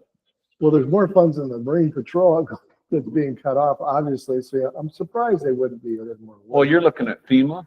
I mean, you're looking at a lot of stuff that they're gonna put a hold on some of this stuff. So it ain't, and then, like I told him, I said, it ain't just Tuscola County. I mean, you're looking at Bay, Saginaw, Huron, we're all in the same thing, so he said he was gonna address it, so we'll see what happens, but. Mr. Chairman, I move to approve the allocation of $2,137.50 from the Provisional Government Service Fund, PGS, budget line item 101-000-390-000. These funds will be satisfying the 25% match required for the 2025 Marine Safety Program Grant Agreement, which has approved $8,550 in state fund. All signatures and budget amendments approved as necessary. I'll support that. The move by Commissioner Lee, supported by Commissioner Cook. The move to approve the allocation of $2,137.50 from the Provisional Government Services PGS budget line item 101-000-390-000. These funds will satisfy the 25% matching requirement for the 2025 Marine Safety Program Grant Agreement, which has been approved for $8,550 in state funds. All signatures and budget amendments approved as necessary. Any more discussion? All in favor, say aye. Aye. Motion has been approved. Thanks, Bob. Appreciate it. Appreciate it. Thanks, Robert. Okay. Number 5. Courthouse lawn use request, Deb Parker, Tuscola County Democratic Party Chair. I have a question. Did you say that she did get back with you or she did not get back with you? She has not gotten back with me regarding the matter. I've reached out multiple times. Mr. Commissioner Barber, he wants to make this motion back. He looked at me, I looked at him, I want to know who's gonna make this motion first. Well, I might have a few things to say. In a request of many, many years, all these requests, regardless of the legality of it, I believe the board is opening itself up to a new precedent that, in the sense that I believe this is insightful. I've never seen anything quite like this. It could have been, you eliminated that sentence, it would have been proper and useful. But in the sense that the way this was passed on, I would definitely take issue with it. And the mere fact that it was approached and that there was no correction, shows resistance in my mind, maybe not. Who care less about the organization, it's the verbiage. And the mere fact that they took upon themselves and went out on Facebook, which I'm digging around, on their own recognizance, making their announcements that we declined it. Little did they know, apparently, that even if we approved it, if it's approved, it wouldn't have been until today. It seems a bit extraneous that the circumstances is almost conducive to creating a situation that wasn't a situation and could have been avoided under. But I'm really concerned at the highest level that language, if we start accepting language for public property use, especially the courthouse, with language like this, you have no defense for future. I totally agree. It's just nothing to do with anything, but they could be more eloquent with their descriptions and not point out others as insightful. They could have just made a request to use the courthouse lawns. Exactly. End of story. That's right. Very simple. And when I did see the Facebook post saying that it was declined, I did reach out to try and explain that as well. So I didn't get to see that, any response to that yet. I didn't do it on Facebook, I did it directly. Oh, So, I was just tagging along to see what was happening. Chairman, that's, you won't be depriving me of anything. I didn't want to, I'm glad you cleared that, because I didn't want to. Thank you for your. So, Lord, where do you want to go? I mean, we've always approved it, but I completely understand exactly what Commissioner Bridewell, Mr. Lutz is saying. What the heck is going on with this world that you'd even present something like that? It's not professional, that's for sure. Mr. Chair, I understand where you guys are saying, but I also understand that we have set a precedence. When I've been on the board, we've never turned down one. And I never had a request like that either. Well, I understand that, but I think if we do not approve it, I think you're going down a road I don't think we want to go either.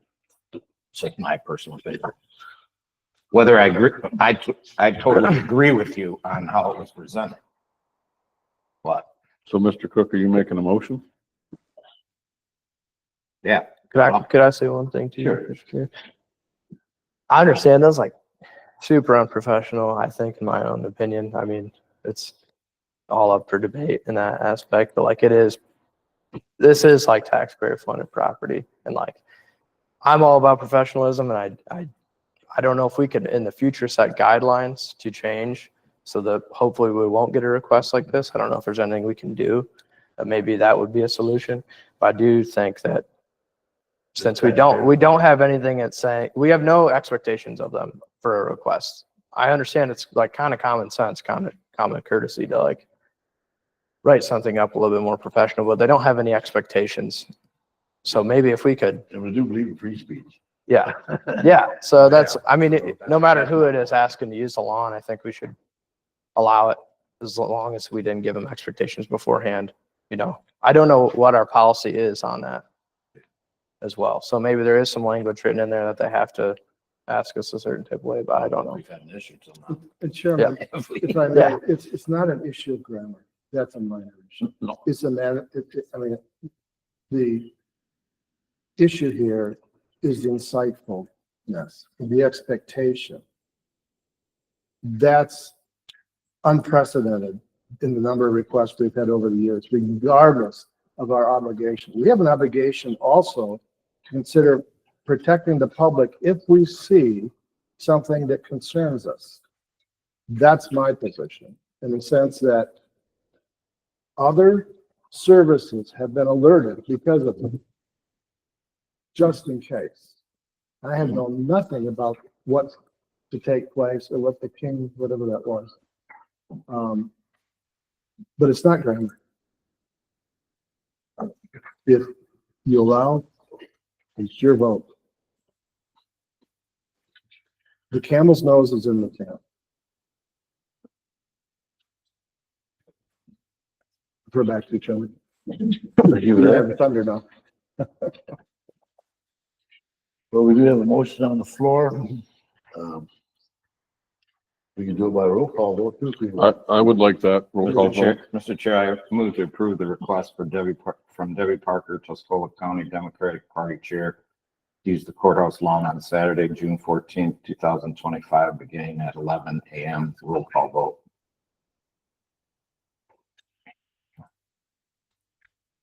Oh, hasn't been supported yet.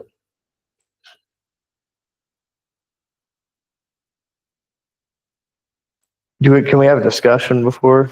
After we support it. After we support it, okay. All right, I support. It's been moved by Commissioner Cook, supported by Commissioner Goodchild, to move to approve the request from Deb Parker, Tuscola County Democratic Party Chair, to the courthouse lawn on Saturday, June 14th, 2025, beginning at 11 a.m. And it's been requested to have a roll call vote. With that, that's consent. Is there more discussion? Yes. Now, also the caveat off of what I was just saying about that, they also haven't contacted with us afterwards So I don't think they'd want to use it that badly. I would think, you know, if you do truly care about using this lawn, you would show up here today or email Jody. She hasn't gotten anything from him as well. It's also something to think about as we go and vote on this. Sure. What it gets me is Clerk Fedding's tried to get a hold of her several times. Let's correct this. Let's stop the Facebook postings or whatever. And evidently it's not that important, or she would have got back a hold of Clerk Fedding and fixed this. It's like, this is the way it is. And I have a problem with that.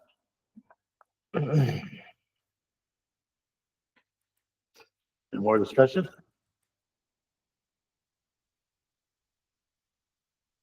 Okay, I guess we have a roll call vote there, Madam Clerk. Thank you. Commissioner Goodchild. No. Commissioner Barbell. No. Commissioner Lutz. No. Commissioner Cook. Yes. Commissioner Vaughn. No. Motion fails. Thank you. And I will reach out to Ms. Parker and let her know that, Thank you. if the board would like me to. If she'll answer you. Well, I can leave a message and I can send a text message and I can send an email.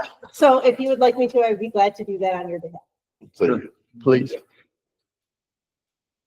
Number 6. Update on the Amish Bridge. Mr. Commissioner Goodchild. All right. I don't have a presentation or anything. I'll try to keep this short and sweet because we ran a long meeting today. I'm just trying to bring awareness to this issue. This is a serious issue in my opinion. It's like life and death situation for a group of people in our county and especially in my district. And it seems like it's kind of going by the wayside and it's been pretty stagnant. I've reached out to the DNR. I talked to Terrence McFadden. He's a Lower Peninsula Eastern regional operations manager. About using the DNR property. I don't know if anyone's up to date on it. I think all of us are. He had informed me that we could, as a county, we can build a road or a bridge on a county line without permission from anybody because we have a right to do that. Now, I don't know who to get in contact with to see what we can do about this. I don't know where the funds or anything it would come from, but I'm just trying to get something rolling for these people because I feel like they're kind of getting pushed to the side. They don't have like a media presence. Obviously, that goes a long ways. And today, Facebook, all this kind of stuff, they have nothing going for them besides like us, local government officials and their Amish communities that talk to each other.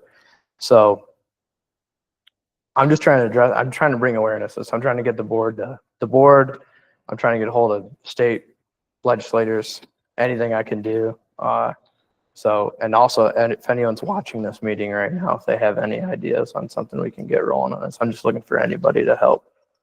Because I feel like this is an issue. It's just another day. It's any day now somebody else is going to die. So, that's a serious deal. In my opinion, it's something that I think we have a responsibility to take care of this issue for these people, or at least help out with it, get it to where we can solve this. Yeah, they got a right to be on the road just like everybody else. And sometimes we got to accommodate for other people. We accommodate for handicapped people. We accommodate for all sorts of stuff in our country. So I'm just this is an issue. I don't want to see more children get killed on the road or anybody or their horse or buggy damage. It's a hazard. This is a safety hazard and it should be. I don't know if there's anything the state can do to help us. That'd be great because I know financially right now we're kind of in a tight spot, but it's still something we got to try to get pushed forward. So I don't know if anyone has any questions. Have you reached out to like Senator Daley? I tried calling him. Because I give you that number. Yep. I tried calling him He'll right call you after I back left then. him a voicemail. He'll So call you that was back. only, just a day or two ago. Yeah. We've been me and Commissioner Bardwell been in contact with Greg Alexander recently that we haven't heard really anything back yet. So, and I know he's a busy guy. I understand the state legislatures are busy people.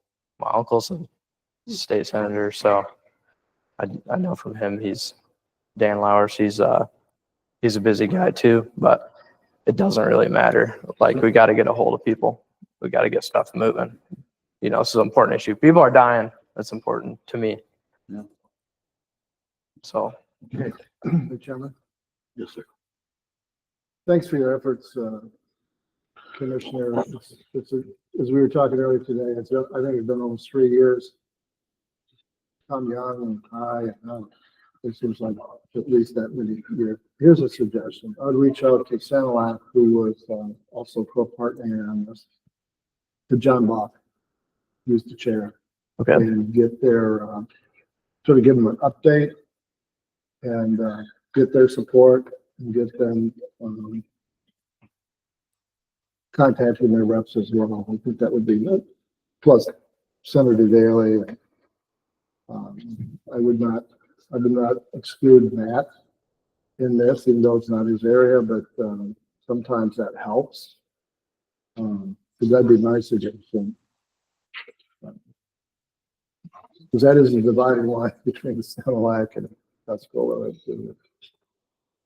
So John, can you explain that more about the county line? I mean, you said we can put it in there. I guess I don't understand. Okay, so I guess previously had been discussions about using the state land that's in the area, proposed area where they want to build this bridge. It's on Kelly Road. I could bring up I probably should have brought some sort of presentation to show everybody a visual representation of what I'm talking about. In that same area, literally like a quarter mile down the road from where we've been talking about putting something through the state land, there is a county line.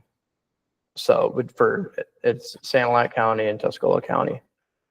Now, I went to the DNR because I was like trying to get the ball rolling on getting through the state land, because that's just the idea that I was, that's how I thought things were going.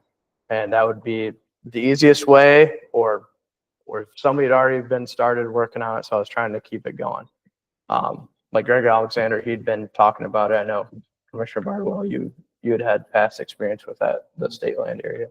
So after me, Greg Alexander, our GIS guy, can't remember his name right now, and Commissioner Bardwell went and walked that area. I went to our local Cass City field office for the DNR to try to get a hold of somebody, and I ran into the regional operations manager, which was a really good thing. He is kind of aware of the situation. He broke it down to me, basically going through state land, since our state lands receive federal funding from Robertson Pittman Fund, which is like any sporting goods or anything like that. A certain percentage of that tax goes into this fund. So it's a federal funded, they have interest in state land. So it's going to take state approval through the DNR, Eagle to cross the river, build a bridge. We'll have to deal with them. And we'll have to wait for federal approval, which, going through that many government organizations is probably going to take a long time. Yeah. So he brought up, and I don't know, I didn't get this in writing from him. I don't know legally. I don't know who to reach out to figure out if this is, or in the county to figure out if we can do this or not. But he had told me that counties have the ability to build a road on county lines. They have the right to make an easement there, to build a road or a bridge anywhere where there's a county line. So we would obviously, if we use Sanilac and our county line, we would have to get, we're going to figure out who has to maintenance it and everything like that. And we'd have to work out with Sanilac County. But he said we wouldn't need permission from anybody, essentially, because we own the rights to it. So you got the county line. One side is state land on one side of the county line, and the other side is state land on the other side. No, That's just the line no, it's private land on both sides. it's private land. Yeah, the state land is adjacent to these private land areas. It's about a quarter mile away from our original site.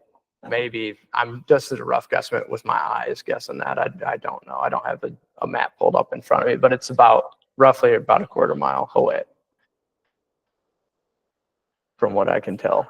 So Or if we about can half put a mile. road in there, is that what you're saying? We could. There's put a- already an existing road there and yeah, we could put a road there. But the thing is, the downsides of this too is that you're probably going to upset the property owners. And I mean, nobody wants that either. But I'm just bringing it up. It might be a possibility of a solution to this. At least to skip past, I mean, we have to still figure out funding and the bridge and designing it and blah, blah, blah, all the rules that are going to go with that. But we won't have to going through the state and the federal government to just get started on something, I feel like is going to take an eternity. So I'm maybe looking at this alternative. So You would know, we I have to don't- get with Sanilac County to come on board with this? I think so, yes. I think So so. let's start there. I think like Commissioner Barros will give the chairman of that board over there, them over here, let's start with that conversation. And let them know what you found, like you just almost said, could put a road through there. Might have some neighbors who might be a little upset, that's another, just, we have to address that issue. And I let Greg Alexander know this information. I called him and gave him that Terrence McFadden's contact information, shared that with him. He said he's going to get in contact with him. Haven't heard anything yet back. It's been a while. So that's why I'm trying to bring this back up again. I'm going to try to just keep the effort going, I guess. But yeah, I will reach out to Sanilac County and I don't know in our county who to reach out to figure out if we can do that or who would know if we can do that. I don't know the certain ordinances or laws or whatever he was referencing when he told me that information. So I don't even know if it's true, but I would assume he didn't seem, like the type of guy who would just be saying stuff to get me off his back, but you never know. Well, more to come on that. I appreciate you keeping that in the limelight and everything I can do or any of the commissioners, if you could call them something, just reach out. Yeah, absolutely. Together. But does anyone know who I could get in contact with? Well, I was just thinking that and nobody might come to me and that's something. Would that have to be through the road commissioner? No, I don't think so. Since there's a road already there? There is not a real road. There's not an actual road there. Oh, There's okay, just okay. someone's driveway is there. There was a road there at some point. It was a road for sure. I mean, just looking at it, looks like there was a road built there a long time ago. Probably now it's On the used as a Tuscola driveway. County side? It would be right on the line. Right on the county line. It's a dead end that the resident there uses for an entryway. Yeah. It'd be contention. Yeah, for sure. There'd be. Well, it seems like some every pushback. so often you see that. Just recently, they just had another one, I mean, it's not a matter of if, it's when. Yeah. And that's why, I wouldn't like making anybody upset, but I'm also feel like there's just you're just a ticking time bomb until another person's killed and another person's killed and another person's killed. So I'm trying to figure out a solution as quickly as possible. Obviously, I don't want it to cause too much pain, but there's a balance we got to have with that. Did I put it in perspective? Sure. A little different. If there was going to be a solar farm, it would be yesterday's paper signing. Yep, Is that not true? that's true. Very And true. if you walk this piece of property and you wonder how the public would enjoy this in any way, shape, or form, because of its location and because it goes nowhere but to the river, and you've got to be very adept to get through it. It's just ludicrous. It's not being considered in light of all the safety issues that's being proposed. And the mere fact that the width of that, it goes right down a series of pine trees that were planted, I don't know, years ago, should not disturb whatever's happening there. To get to that river, to get to the other side, to get to the road. It's just amazing. It's basically layers of clay within the Michigan's DNR and refusal to grant anything except solar panel farms. They got to cut some trees down for those too, but maybe that'd be a good idea. Maybe if you get the solar panels and put the road through them. There you go. There's an Yeah. idea. I don't know. And that's the thing, exactly. We can offer up state land for other uses. It's just frustrating, but like they don't care about this issue. So I'm trying to bring up, maybe somebody, maybe get enough attention that it can make things happen. So, All right. Welcome. Thanks for the update, John. Correspondence and resolutions, Genesee County, June 19th, or Juneteenth, whatever it's called, resolution. And Genesee County Pride Month resolution. Make everything comes down. yeah, why is it on the agenda? We just, if a resolution comes to our county, like they set up to our office with, we just put on the agenda in case anybody wants to comment on it or whatever. So, like if we send one So to a lot of the other times county. when other counties, they will have in their resolution to distribute to all the county clerks. And so when it comes to me, then I place it here. There's been times where a resolution has come before us, such as Camp Grayling, where we wanted to do a resolution and support that as well. Okay. Yeah, But there are otherwise, it's just for, there are resolutions that we jumped on, that we. yeah. Okay. Then Yeah. some of this come out. Just may not Caught me be off one. guard. For this board. Caught me off guard, but All right, Commissioner Liaison reports, I have nothing this week. Mr. Goodchild, I have nothing right now. I've been trying to reach out to the road commission. I know some people personally on the road commission, and I still can't get a hold of them right now. So hopefully that'll change this week. I'll stop at their house if I have to. So Mr. Bardwell, I'll keep it very short. Certainly met with the DDA yesterday, noon, workers' comp board met, done plenty of board meetings. We'll report about that later. Finance committee met last Friday. And Real Action Caucus met yesterday. So nothing majorly to report, but I will bring you up to date on the workers' comp later. Mr. Luke, Board of Health meets next Friday. thank you for that. Me and Commissioner Cook will be down in Genesee or in Lapeer County tomorrow for Thumb Works. And the MAC judicial, I told you what pretty well talked about the 911 urgency, and they went over the board rules, what they're looking for, what they want to take to the Senate and the House. Other than that, that's all I got, sir. Thank you for that. Mr. Cook, Nothing, sir. thank you for that. Any other business is necessary to come from the board? One question, Chairman. Are we, years ago, I don't know, is the control administrator salary still tied, or the prosecutor tied to the control administrator? Was that ever, or was that just a, It was a Mike Holman, the prosecutor thing. okay, Yes, so when I first came to work here, they were the same salary, and I don't know if that was ever an official or just. I know, that's what I was asking. I don't remember being official, but I just, sorry, no further question. Any extended public comment? Anybody out there at virtual land, you see there, Ian, wants to, we're probably, I'll sleep by now. That's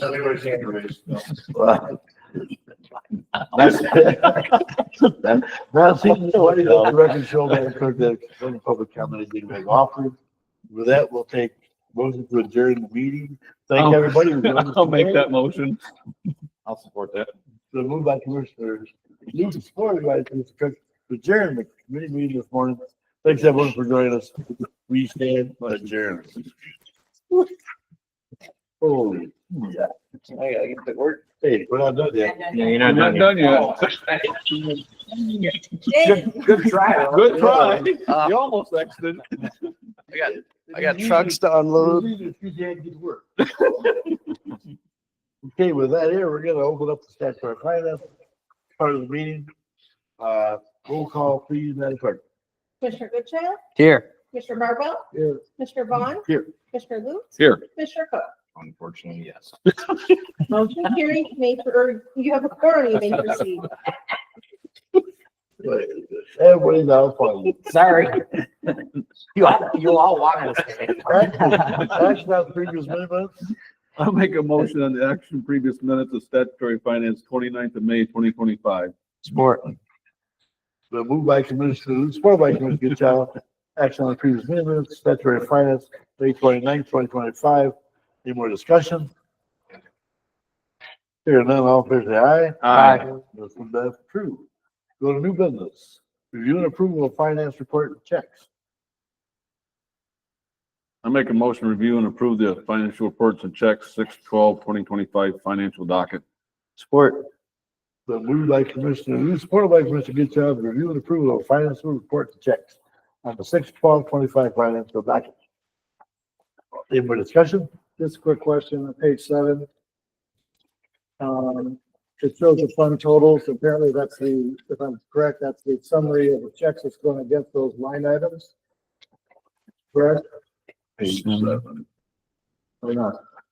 So we're spending 2,090,000, no, that's 2,000. What is it? 291. 82,000. Is that 82,000. Hold on. 82,000. My other question was related to that. Would we be flagged if at any time any of these are over budget? These line items? Excuse me. Can it be or are they be? Well, I don't think they are, but could it be? Because if you happen to see something that was moving in the wrong direction, I see this as a summary. I don't know why I didn't notice this before, but maybe it's something that just added. I don't know. But 82,000 gives you the account numbers of any of those, such as victim services or something like that. It should be all budgeted for. Yes, but it's budget and we're still expending. That's what the question is. So I don't know if the report specifically can be flagged, but can I get back to you on that Sure. and see if I can, see if there's a report, a way to format that exact report. If not, maybe we have to run a secondary report for you. That'd be fine. It just gives us a heads up that Sure, we're adding. Okay. That's sure, fine. no problem. If I could get back to you on that, I'll make some notes and see what I can do. Okay. That's it. Any more discussion on that?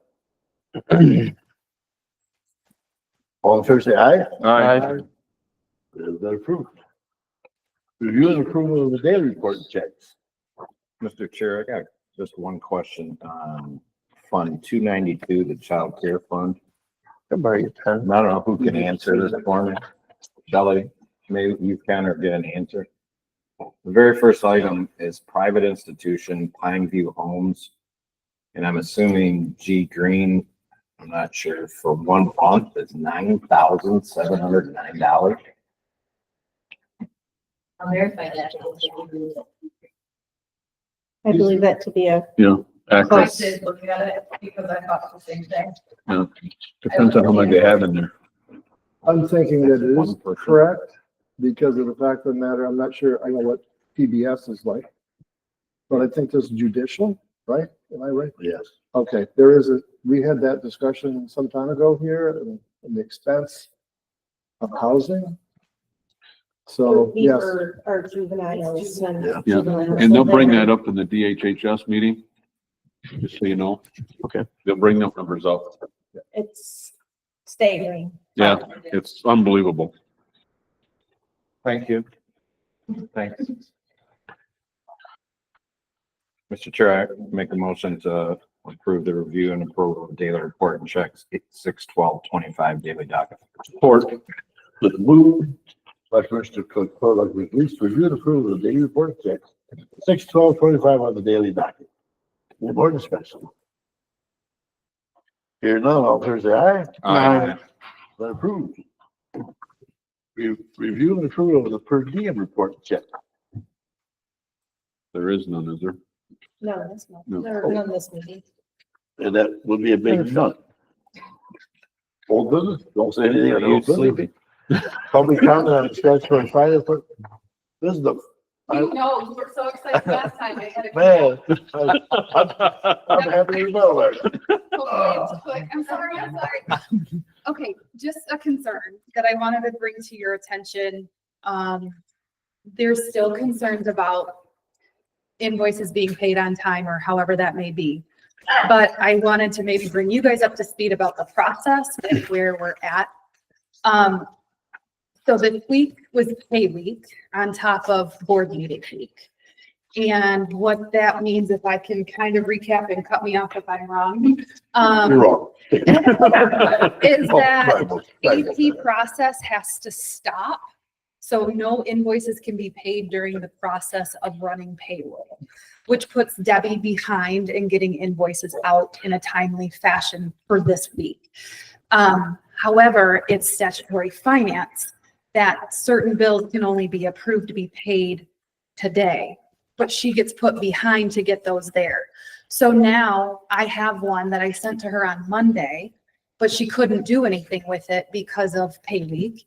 So now it won't be approved for 2 more weeks.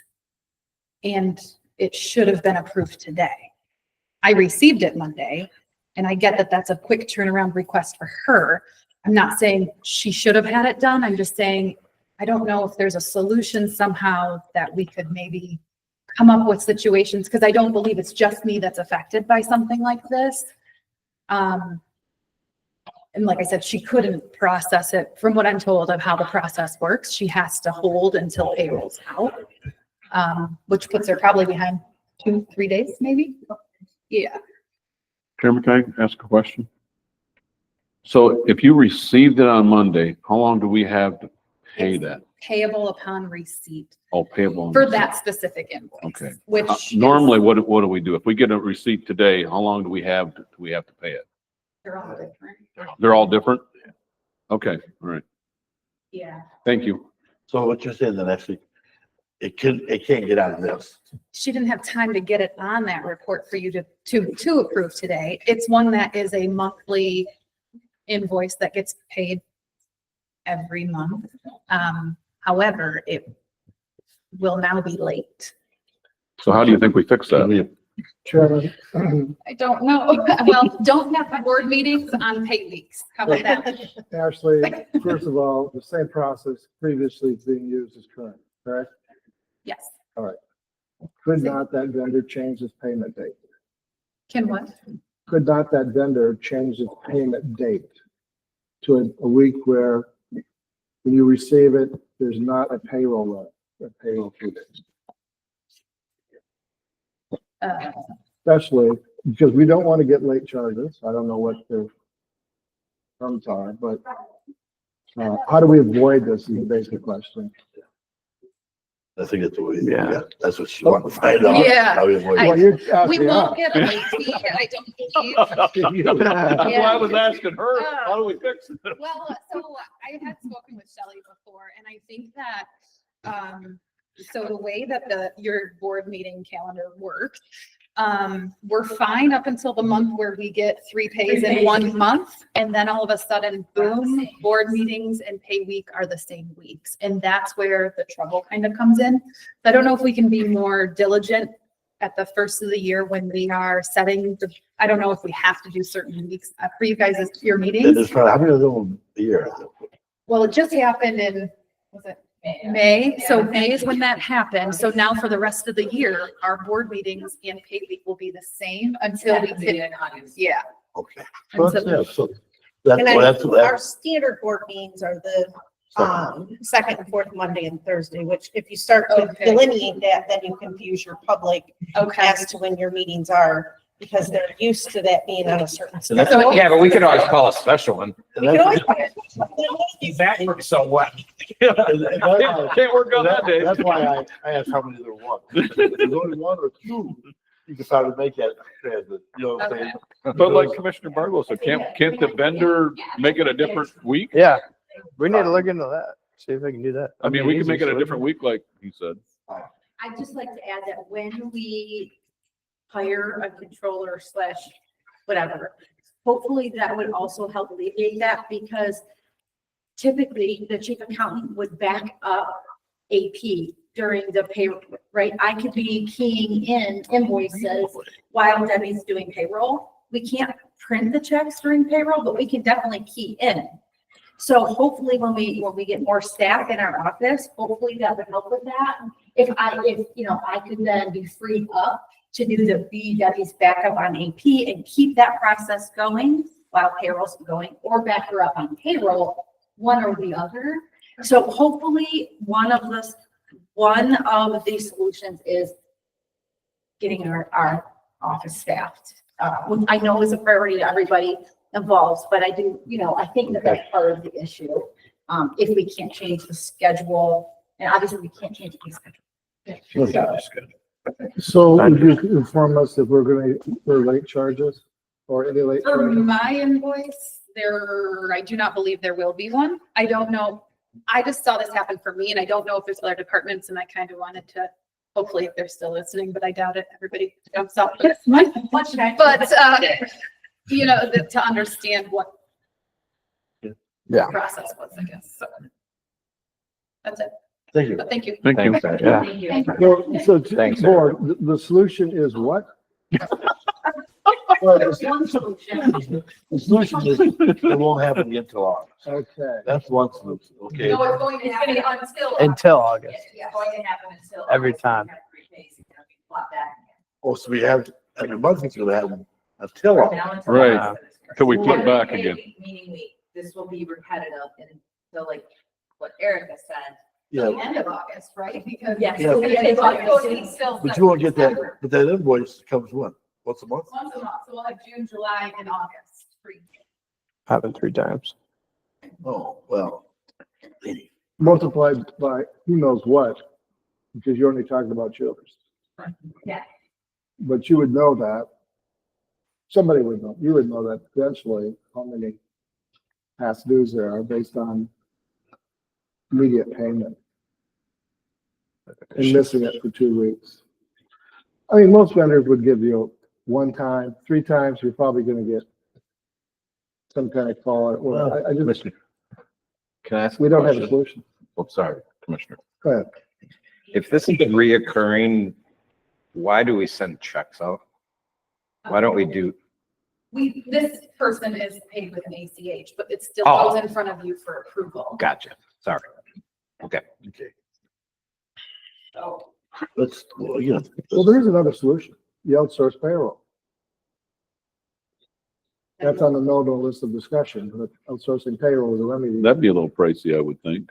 I don't know, we've never- That is a viable solution. You never check to see what it would be.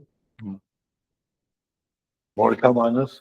Yeah. More to come? Yeah. More to come, We're board? good on that. However, would we like clarification? Is that a directive that you would like us to look into that cost analysis or not at this time? Outsourcing payroll? Yeah, are you asking us to get a quote? I just want to know if we're given a directive that we're acting accordingly. That's all I'm. Well, that wasn't the solution. Okay, That was just adding to the discussion of Perfect. options that that is a the definite. board could take, or Could be a solution. it could be a solution that it's up to the board. I think we could look into asking the vendor to change his payday. I don't know who does that. There's probably more than one vendor. Yeah. Give, Well- actually, vendor speaking for itself and. Yeah. So typically, not during audit time, I can back up payroll and run it and or so can Erica.